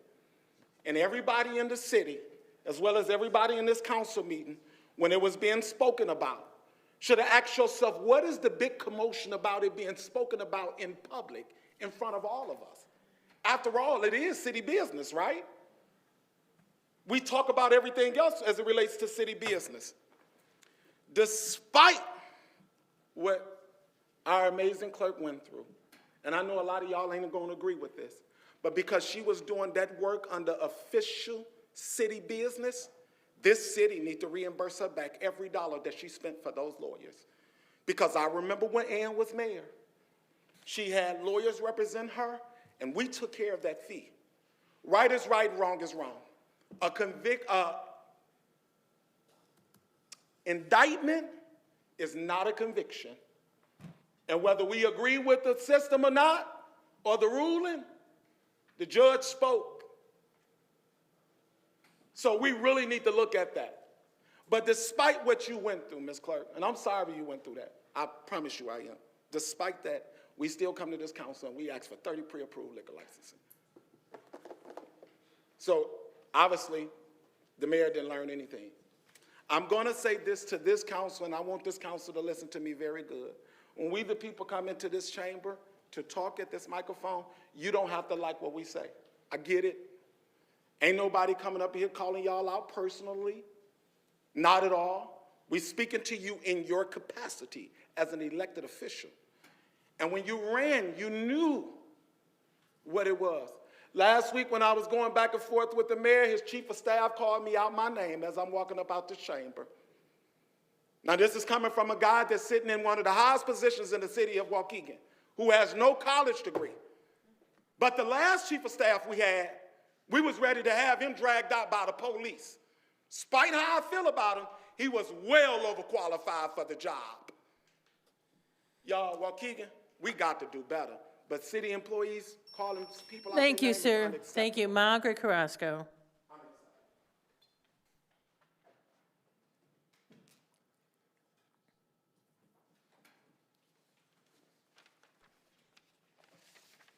Good evening. I just passed out a flyer and invitation to everyone in the community. Next Sunday, we're going to celebrate an outstanding person in Waukegan, Mr. Mario Pena. Mario Pena, as a volunteer for free, helped 5,300 Waukegan immigrants become U.S. citizens and personally register them to vote, and assisted another 1,000 residents to become legal permanent residents. He really needs to be applauded, and I don't know of anyone else that's done such an outstanding job as he has. The next item is for legal counsel. The council renewed a lease for office space here at City Hall. I believe it was, the names that were mentioned here, was to Dr. Michael Reed and City Waukegan Chamber of Commerce, okay? Upon review of the lease, I noticed it was made out to Waukegan Business Association and not to the City of Waukegan Chamber of Commerce. That's two different names. I checked with the state and also checked with the Lake County. There's nothing, no assumed business name tying the two together. Therefore, it's illegal. I propose this. I am not trying to remove them. However, give the opportunity to other not-for-profit organizations. Everyone should have the same opportunity, not just the Michael Reed with Chamber of Commerce, and especially It doesn't seem like it's legal. Next thing, I'm piggyback on Janet for the Women's Month, History Month. I think it's shameful that in 2026, there's so many men that are disrespectful to females and woman beaters. Heads up to those men, especially one of them who's planning on running for office here in Waukegan, I think for the Park District. I will expose you. Because that is insulting for the woman in Waukegan to have a person doing that and representing us. I have a problem with that. And I also have a problem with men who disrespect women in general, such as Alderman Felix. At your meeting, and Winona Briscoe, you are correct, that meeting was illegal. I did file a complaint with the Open Meetings Act for various violations, okay? Excuse me, sir, open your eyes. This is the city of Waukegan. You don't see color. You're supposed to represent everyone. That invitation, everyone should have been allowed and invited to attend the information. Thank you, Ms. Carrasco. Our final speaker for the evening will be Mr. Victor Felix.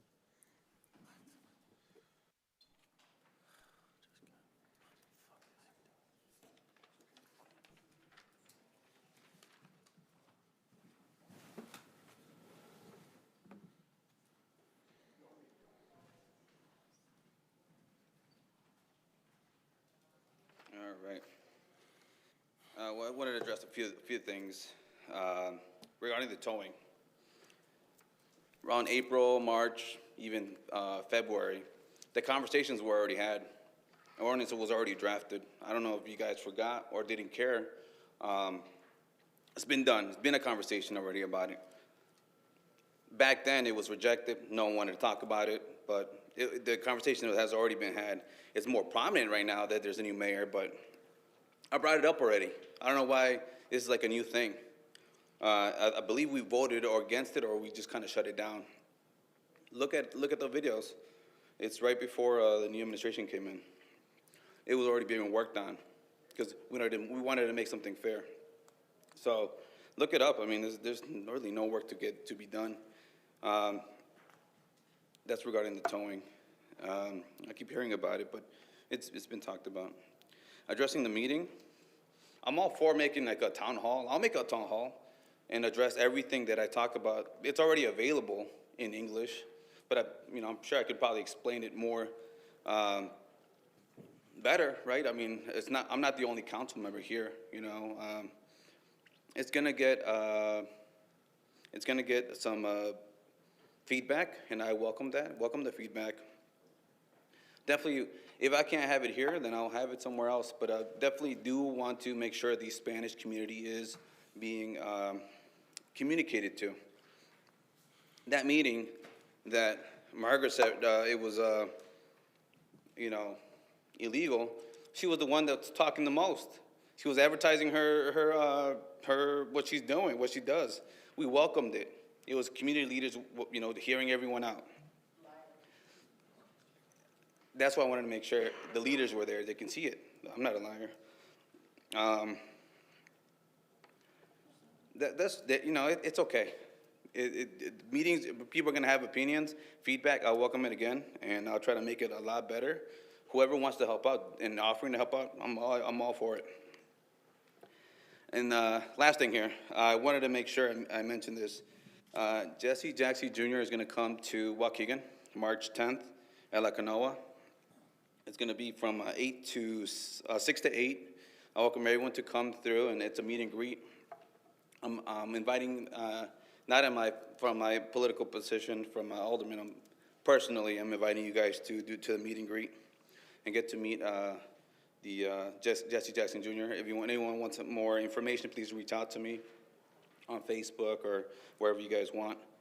And that's it. Thank you. Thank you, sir. Mayor, that concludes the audience portion. Item 3, consent agenda.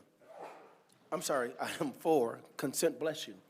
Item 4, consent agenda. Consent agenda Items under the consent agenda are considered routine and non-controversial and will be approved in one motion. If any one board member wishes to have a separate vote on any item, it will be pulled from the consent agenda and voted on separately. Okay. Item A, 4A, motion to approve, ratify regular payroll dated February 20, 2026, in a total amount of $2,153,349. Item 4B, motion to approve and ratify miscellaneous payroll dated February 20th, 2026, in the amount of $65,706.89. Item 4C, motion to approve vendor payments dated March 2nd, 2026, in total amount of $4,257,158.71. 4D, resolution approving the rebuilding of a pump for the water plant from Illinois Pump, Inc., per Section 2-458, parentheses I, parentheses 7.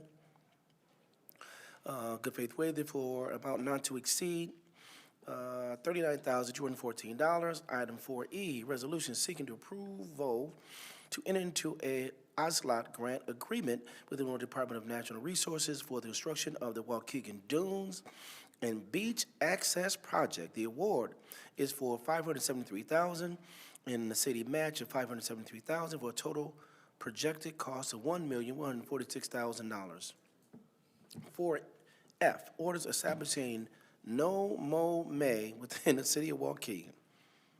4G is resolution approving an anchored agreement authorizing execution therefore by and between the city of Waukegan and Solistic Power Technologies LLC. 4H, orders amending by adding additional incentives to ordinance 5-0-202, creating enterprise zones within the city of Waukegan and the city of North Chicago, Lake County, Illinois. 4H, correction, 4I, ordinance repealing ordinance 21-0-60, allowing the city of Waukegan to add territory to the Waukegan, North Chicago enterprise zones and amend intergovernmental agreement accordingly. Any questions to the motion? Motion by Alderman Turner. Motion. Motion by Alderman Turner, second by Alderman Newsom. I'll get you on the next one. Any other questions to the motion? Roll call, please. Alderman Guzman. Aye. Martinez. Aye. Felix. Aye. Newsom. Aye. Turner. Aye. Donnerworth. All right. Florian. Aye. Hayes. Bolton. Aye. Motion passed, sir. Motion passed and carried. Motion to approve a resolution for IT Department to increase purchasing authority with GHA Technologies, Inc., for not to exceed amount of $35,000, upgrading and replacing city's current battery backup system. Motion by Alderman Newsom, second by Alderman Turner. Any other questions to the motion? Roll call, please. Alderman Guzman. Aye. Martinez. Aye. Felix. Aye. Newsom. Turner. Aye. Donnerworth. All right. Florian. Aye. Hayes. Bolton. Aye. Motion passed, sir. Motion passed and carried. Motion to approve a resolution for IT Department to increase spending authority for professional services for Impact Networking LLC for not to exceed $39,979.17 monthly over a 5-year contract for the total of $2.4 million to provide comprehensive security monitoring and threat detection across all entire IT environment. Motion by Alderman Newsom, second by Alderman Bolton. Any questions to the motion? Roll call, please. Alderman Guzman. Aye. Martinez. Felix. Aye. Newsom. Aye. Turner. Aye. Donnerworth. Florian. Aye. Hayes. Bolton. Motion passed, sir. Motion passed and carried. Item 8, there being none. Item 9, there be none. I take it back. Closing items, item 9, Alderman's time. Madam Clerk. Yes, Alderman Guzman. Good evening, the city of Waukegan in the second ward.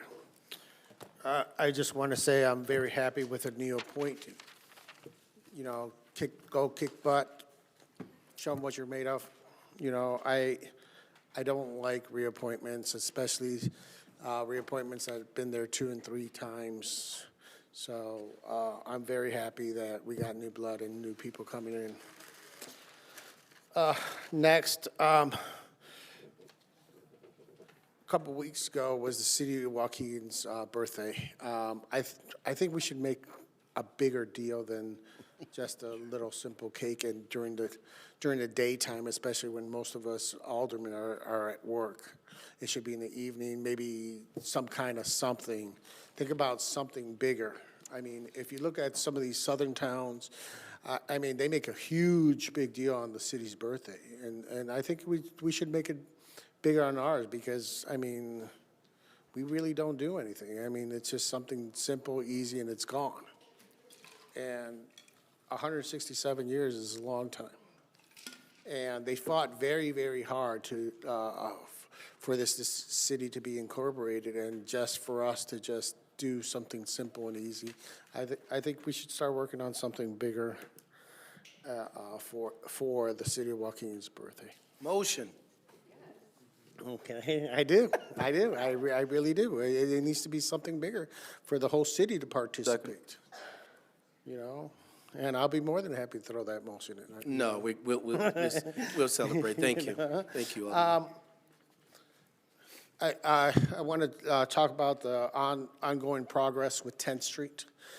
Please, you know, as everybody well knows, there's construction, all the water lines are getting replaced from over there. So please keep an eye on that, try to avoid it. You got to remember, for this little small inconvenience, it's going to be a huge improvement, something that I don't know how many years that it's been that it hasn't even been done, the street. I mean, it's probably been, what, 20, 30 years. I don't remember the last time 10th Street was done, and it's infrastructure. A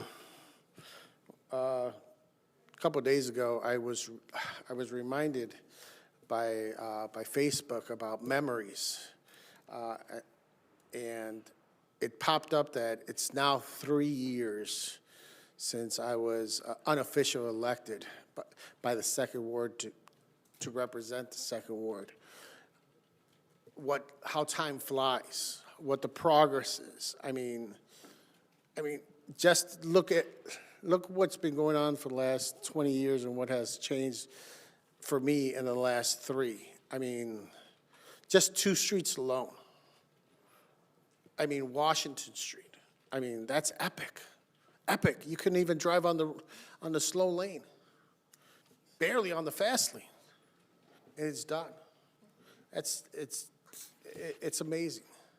And then 10th Street. I mean, when's the last time? 20, 30 years ago? And it's going to get done? I mean, these are something really, really big that you wouldn't have thought would have been done. And I mean, the progress that has come up, the streets, we have more to do. It's true, but I mean, the progress is there and it is continuing. Another thing that I want everybody to start looking into, and I'm very interested in, is in Florida. I don't know if people have been watching. They're one of the first states that are starting to try to eliminate property taxes. I think that's where we should all be. Find a different way, and I think I'm going to be paying very close attention to if it passes. I know it passes the House, and now it's in the Senate, I think, if I remember correctly. But I'll be paying attention very clearly. But within the next 5 years, see if it works out. I think it would benefit us in the state of Illinois to look at that, and not just the state of Illinois, the whole country. This is a great time to be alive. Property taxes weren't meant to be permanent, weren't meant to sustain the city services. You know, we were meant to own stuff in America, and I think we should move to that. and look at every idea and aspect. So I hope all our legislators and throughout the cities, the counties, and the state of Illinois are looking into this, and hopefully it works out for them. Hopefully it works out for us, too.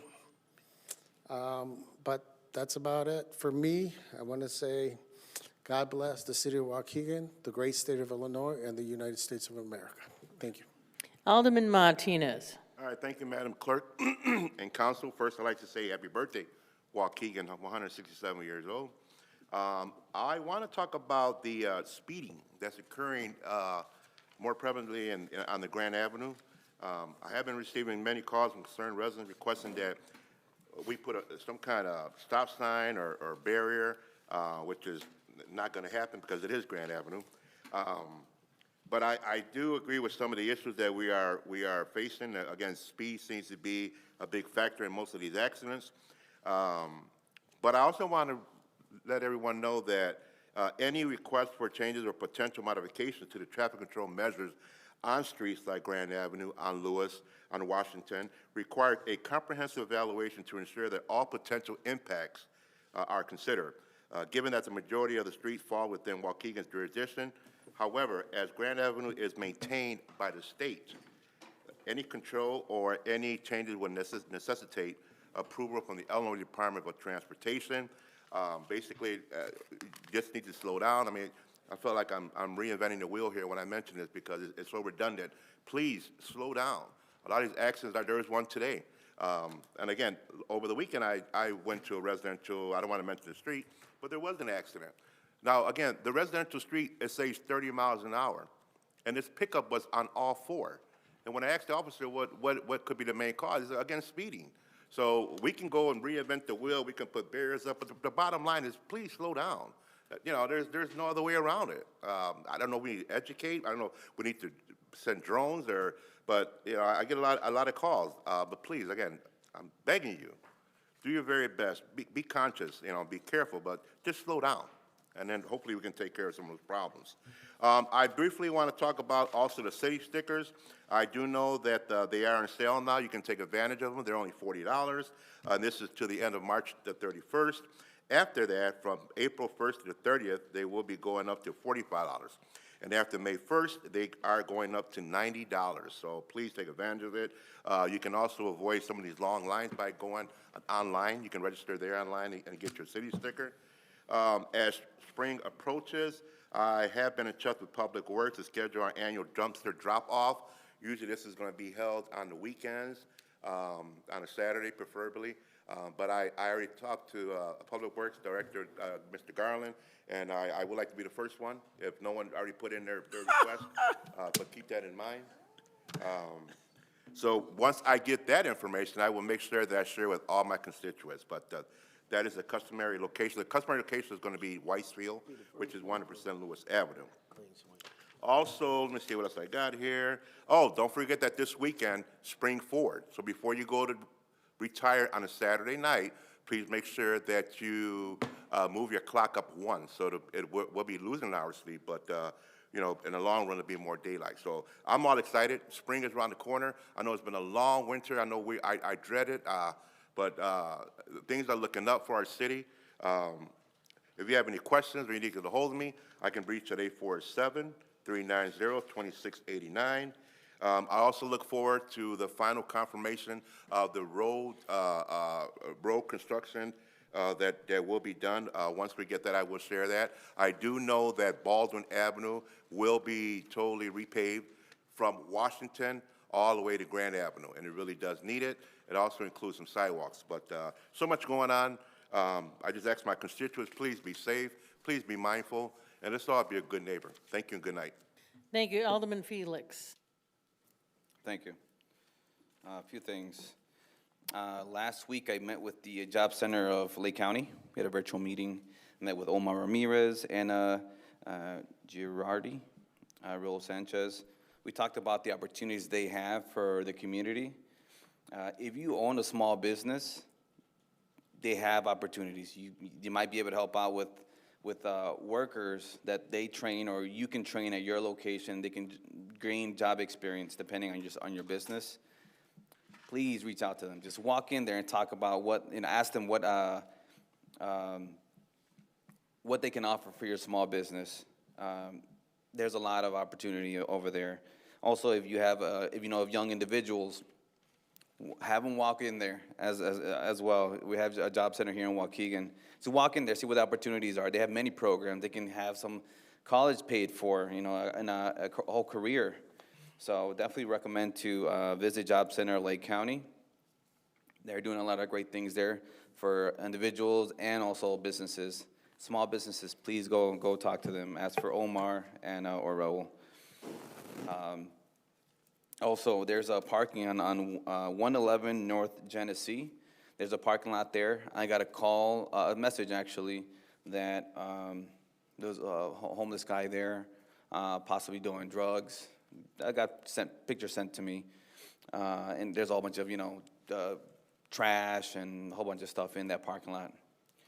What I did is I reached out to our code inspector, Denny. He went over there right away. He put in the thing is that he has a good communication skills. So he went and he spoke with the building owner. They have a few days to take care of it, and things like this, reach out to me. We can get those things taken care of right away, and even more things happen. There's a conversation of possibly having that parking lot work with one of the new businesses that's opening up right across the street. Possibilities are very high over there in the downtown area. So we have good people working for our city, and responds right away. So that's an update there. If you guys go by that parking lot, you see trash, they've already have a citation or a notice to remove everything.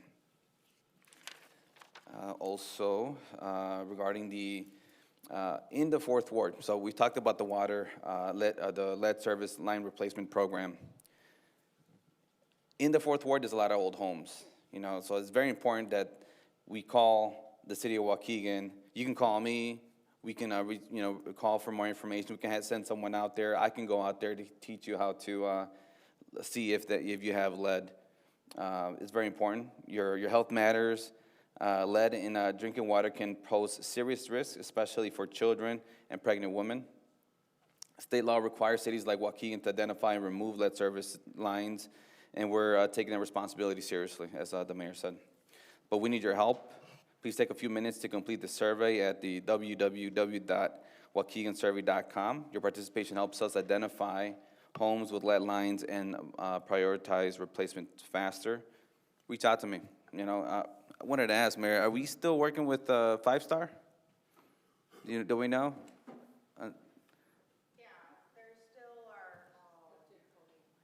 Okay, you come to the podium real quick.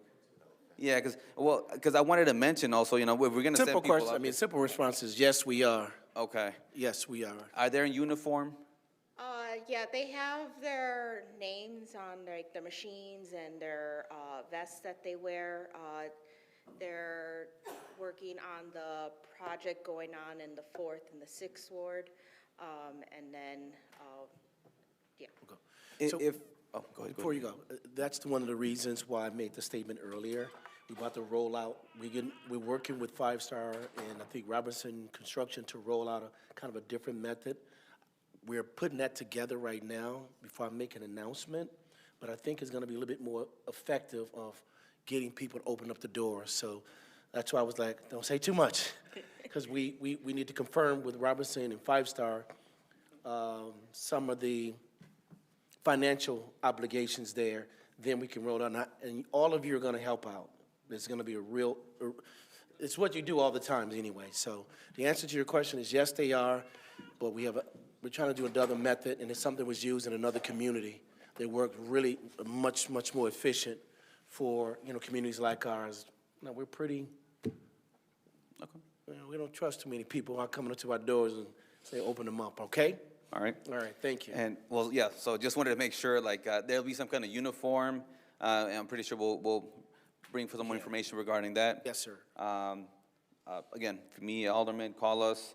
We can make sure we send someone out there.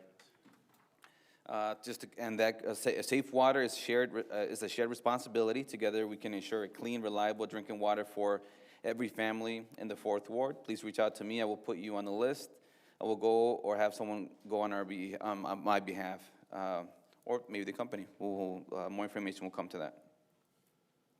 If no one saw the community development meeting earlier, I wanted to provide an update regarding the Lakeside Towers, what many of us still call the Julian Towers, located on Genesee Street in the 4th Ward. I recently met with the owner to review their renovation plan. This is an older building with aging infrastructure, including outdated plumbing and systems that need significant upgrades.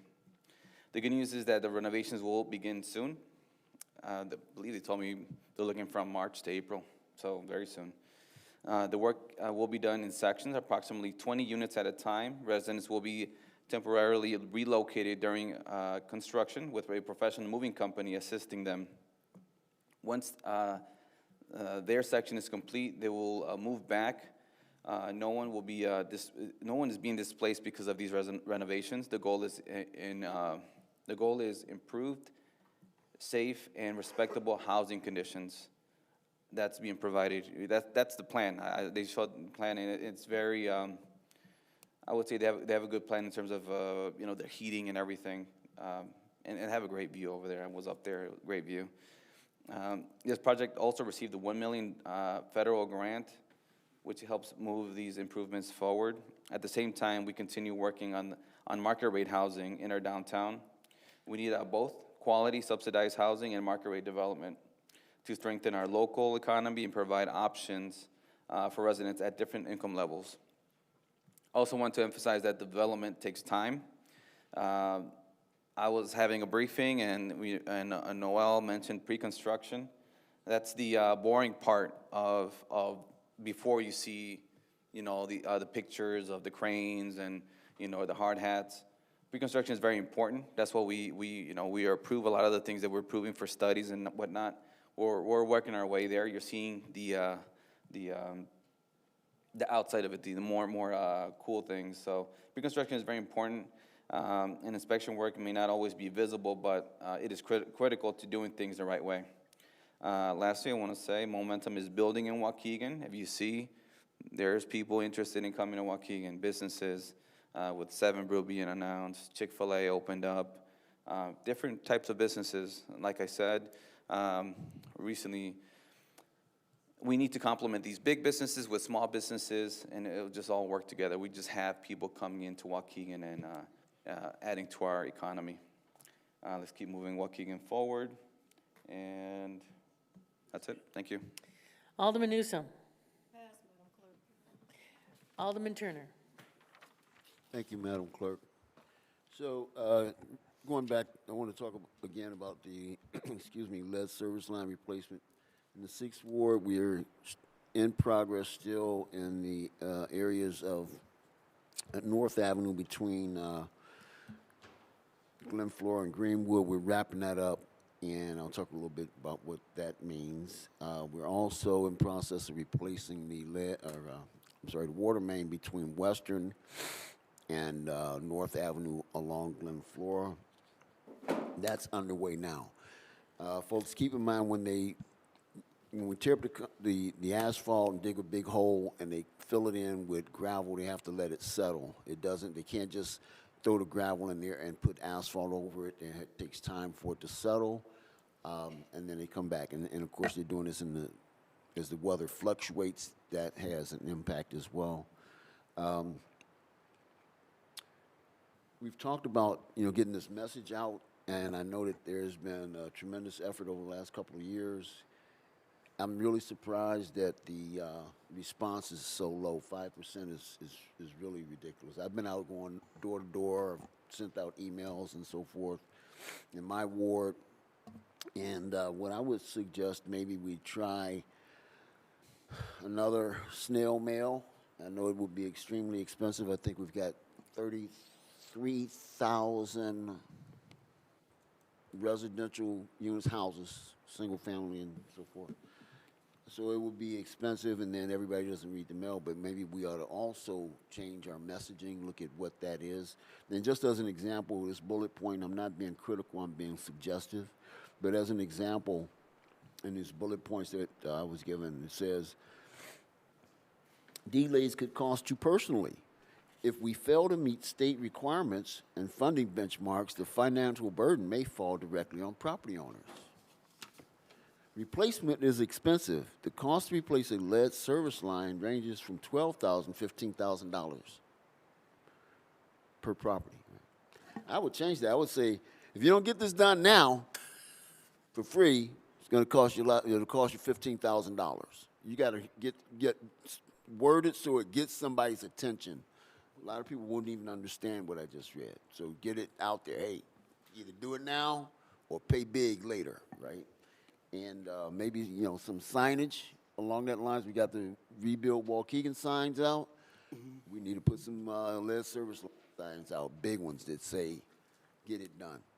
In the 6th Ward, you guys can always call me. I've talked about this, and I've done it numerous times. I'll come to your home personally. If not, I'll arrange for somebody from the city's engineering team or 5-star or whomever. Somebody will come out and help you, but I've done numerous of them. I'll be more than happy to come out and go down in the basement and take pictures. Or you can do it yourself, and there's a website that you can do the survey on. It's called WaukeganSurvey.com, not cityofwaukegan.gov, WaukeganSurvey.com. That's where you do your survey. It's very simple. It only takes probably about 10 minutes to take care of it, all right? That service line. In the 6th Ward and 4th Ward, we're still doing leaf pickup. I'm really surprised that there's so many still left, but I get calls, 3 or 4 calls a week. And often we send the trucks out, and they're public works trucks. They get out there. People have their cars blocking the leaves where they can't be picked up. So if you're parking your car in front of the leaves, obviously move it. But if your neighbor is doing it, and it's not just parking a vehicle directly in front of the leaves, but in front of or forward or behind, where the truck has to be able to get in close to the curb.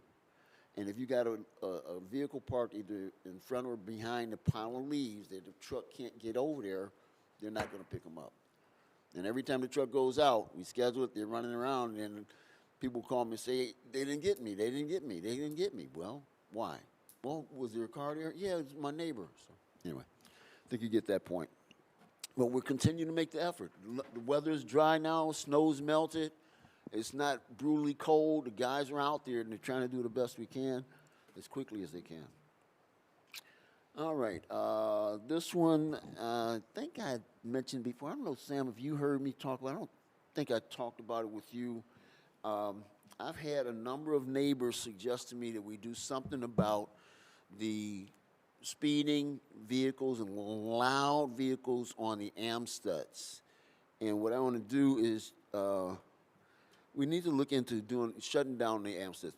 Think about it, like right now, as we sit here, we don't need the Amstuds. We don't.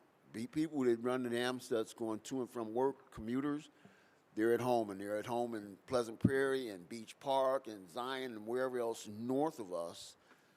We don't need it. In the summertime, it is problematic. And I'm telling you, I've stood in someone's front yard on Sheridan Road and stand as close as I am to Mike, and you can't have a conversation for the noise. So you can imagine people sitting out on their decks or in their pools or whatever, and it's very intrusive. So what I'd like to look at is doing temporary shutdown overnight, maybe from 7 p.m. to 6 a.m. or something like that, Monday through Friday, and 7 to 7 on Saturdays or something. But I want to have that conversation with Public Works, and Deputy Chief, you can make a note. I'll be talking to you about it as well. So let's shut down the Sheridan. We did talk about, excuse me, what I'd like to do is, and the mayor and I have spoken about it previously, we haven't really taken any action. I'll talk with David about it as well. I'd like to do kind of an ancillary event, a run-up to the Scoop. We have our major event is Scoop in Genesee, or Scoop in Waukegan, whatever we're calling it now. I'd like to do another event either before or right after. I think before would be better as an ancillary run-up to Scoop. I have some ideas about that. And this year it would be very, I think, ideal to do it because this is our 250th, our nation's 250th anniversary or birthday on July 4th. So we should go in big. If you go big, you go huge. I like the idea of racing in Waukegan. Not a race, but racing as an ongoing, continuing event. And I'm thinking of numerous types of race, any kind of race you could do. The duck race, bicycle race, biathlon, triathlon, airplane race in conjunction with the air show. We could have boat races, jet ski races, racing in Waukegan. So I think those are some things we need to consider. And Mayor, with your permission, I'd like to meet with the Director of Public Relations, David. Start talking about that and is definitive. I mean, we're running out of time. So if it's okay with you, and of course I'll keep you involved or informed, okay? Thank you. Thank you. That's all I have. Thank you, folks. Have a good night. Alderman Donnerworth. Thank you. Yeah, I'd just like to reiterate what Alderman Turner said about the noise on the M Stutz. We've been out there by us, and we've had people in Buckley Hills calling. It is so loud, and they go crazy down there. It's something we need to do, something to look at.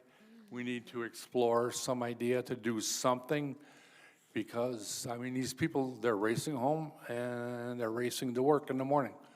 And you can hear them, they go down the M Stutz and, you know, they're down there for 2 minutes and they're out of Waukegan. And then they come back home in 3 minutes and then they bother us again and then they turn and go north on Sheridan Road.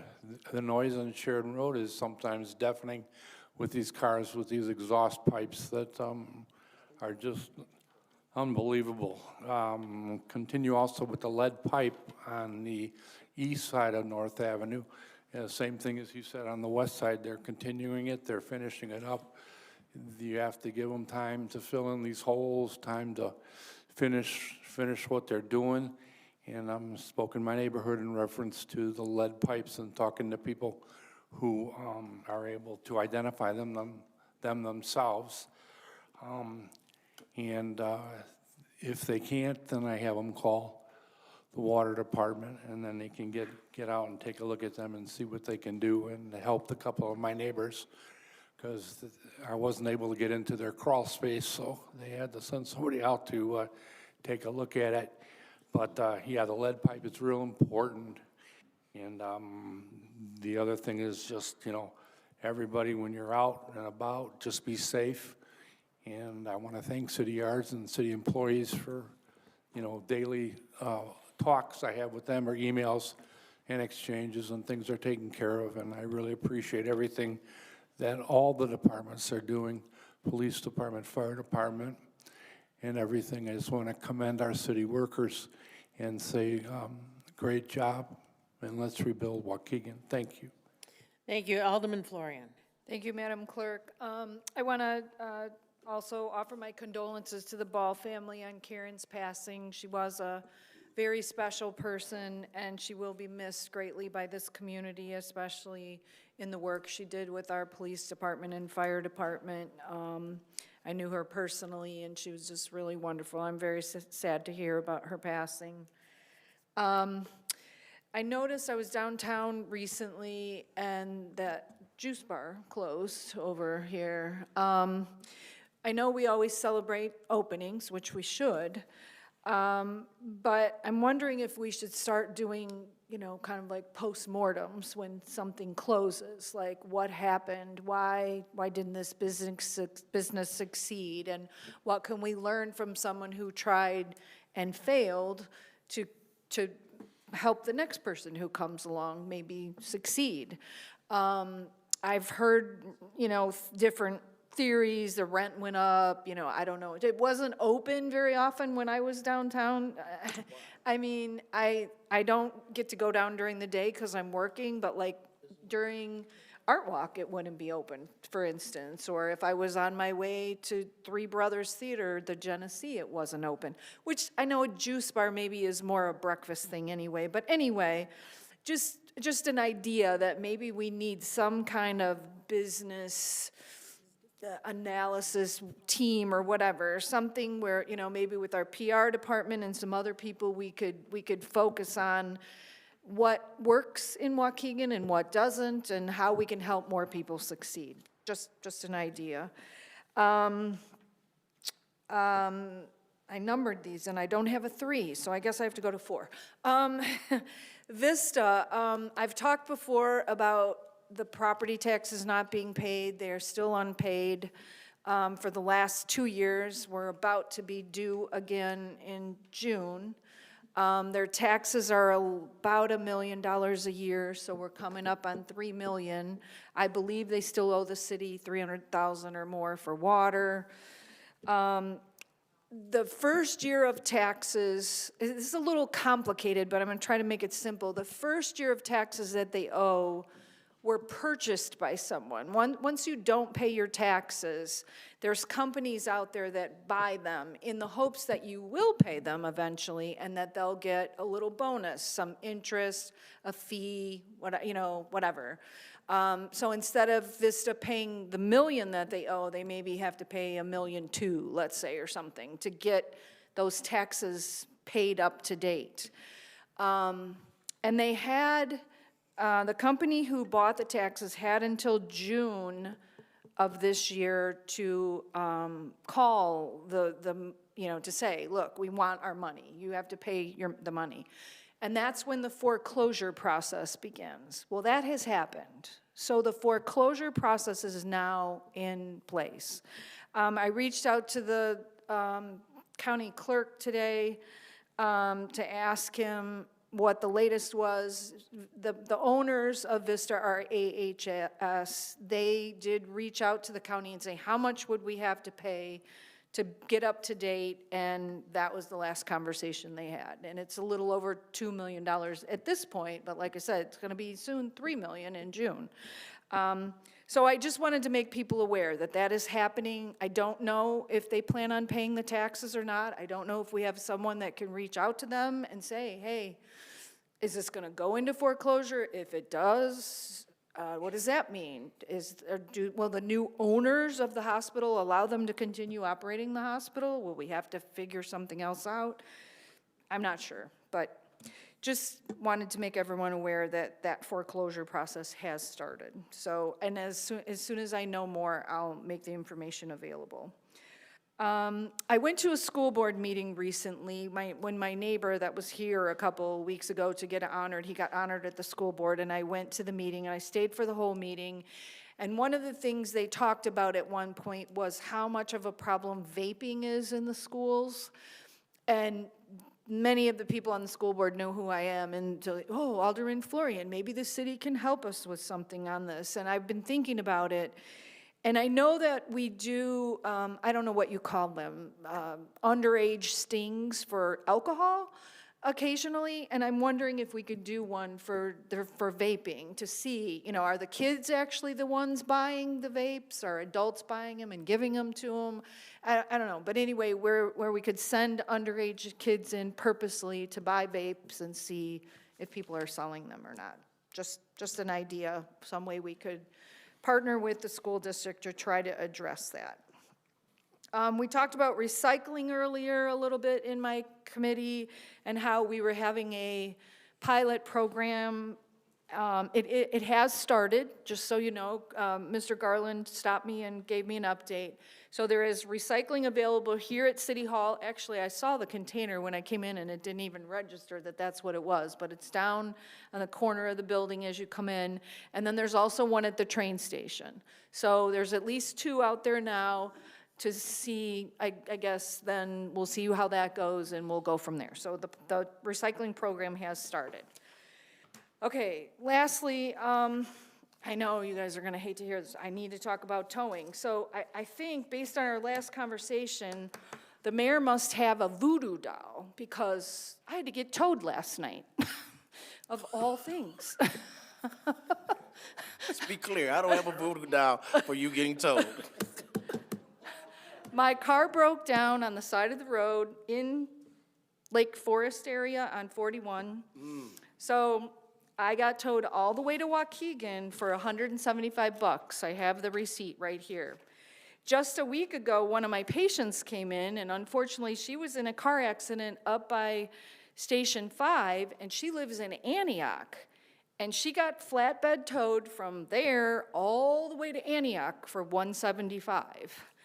I have the receipts again here from some of the towing we've paid for.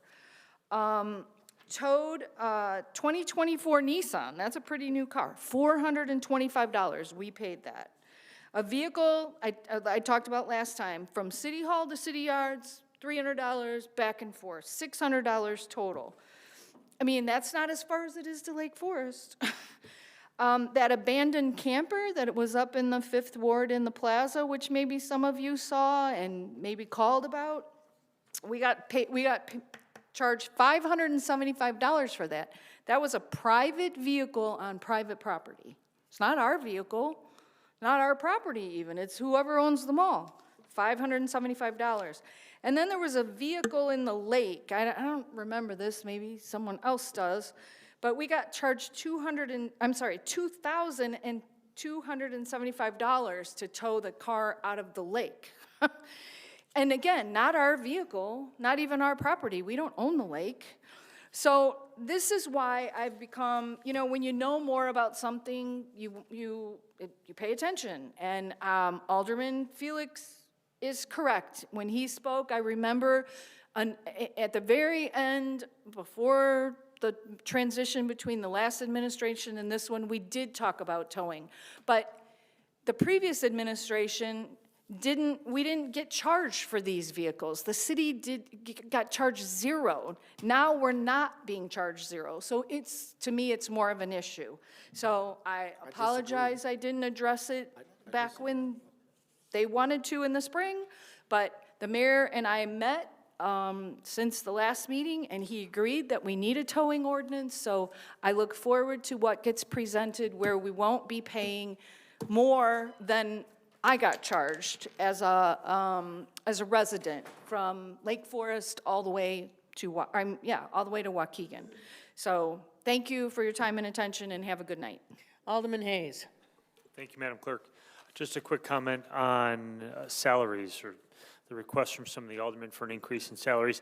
I can't imagine a more self-serving and self-interested topic. I don't think we have any business asking the public to give us more money. The money has to come from somewhere. It has to come from an infrastructure project. It has to come from CDBG, who could be out helping rehab elderly people's homes. It has to come from money that we would use to fund pensions. I mean, the list goes on and on and on.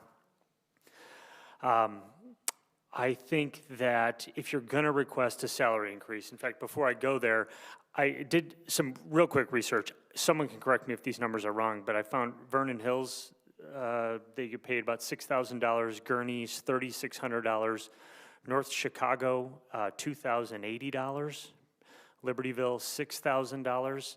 Again, check me on that, but we get paid many multiples of that. And you also have to factor in our insurance. Our insurance is incredible. So that has to be factored in when you think about how much we're actually paid. And if you're gonna request a salary increase, I'm a hard no on it, but as I'm sure you're gathering, but put it on the ballot. See if the public believes that we should be paid more money. It's coming from them. They have to pay it. It's a simple question. Tell them what we make now, tell them what you wanna make, and see if they agree. That's all I have. Thanks. Alderman Bolton. Yes, I want to thank our staff for all their hard work that they give and to make this city move and shake and move forward to rebuild Waukegan. Also want to thank those that supported me through prayer and calls and burying my mother. And just 2 days before my mother passed, our Janet Kelly's mother passed. And even during the process, I had to attend other funerals. And some of those I missed, like Ezel Robinson, but I did get a chance to attend the funeral for the husband and wife that passed, the McCurtis. And so I send condolences out to those that are also grieving this process. But during that time, also, I had the opportunity to be the speaker for the WOW program for the freshmen and sophomores at Waukegan High School. And I just want to reiterate the fact that I don't do this just for pay. I do this because, not just for secular reasons, but also because I believe it's a calling. And I enjoy empowering many because I feel that's my purpose in what I do. And also want to announce March 7th, put this on your calendar. In the first ward, we serve hundreds through the program called UMA. And on March 7th, from 10 to 2 p.m., we'll be putting together food boxes. So they're also soliciting your help if you will come out and volunteer and support that. Also, I want to announce that the lead piping project will be returning to the first ward. They were previously working on McAllister and that particular area. And so upcoming the fall is to be announced. They're going to continue part 2 of that. And then it was a pleasure to meet again for the second time in my life, Medgar Edwards' daughter, who was the speaker for the Afro-American Education Luncheon. And it was a very empowering moment. And then I also want to thank our departments for replacing the traffic control device that was on McAllister. It was intentionally ran down due to speeding. So that has been put up, and that's all I have for tonight, and thank you again. Bye-bye. Motion to adjourn. Motion by Alderman Florian, second by Alderman Bolton to adjourn. All those in favor? Motion passed and carried. Wait a minute, I don't want to go yet.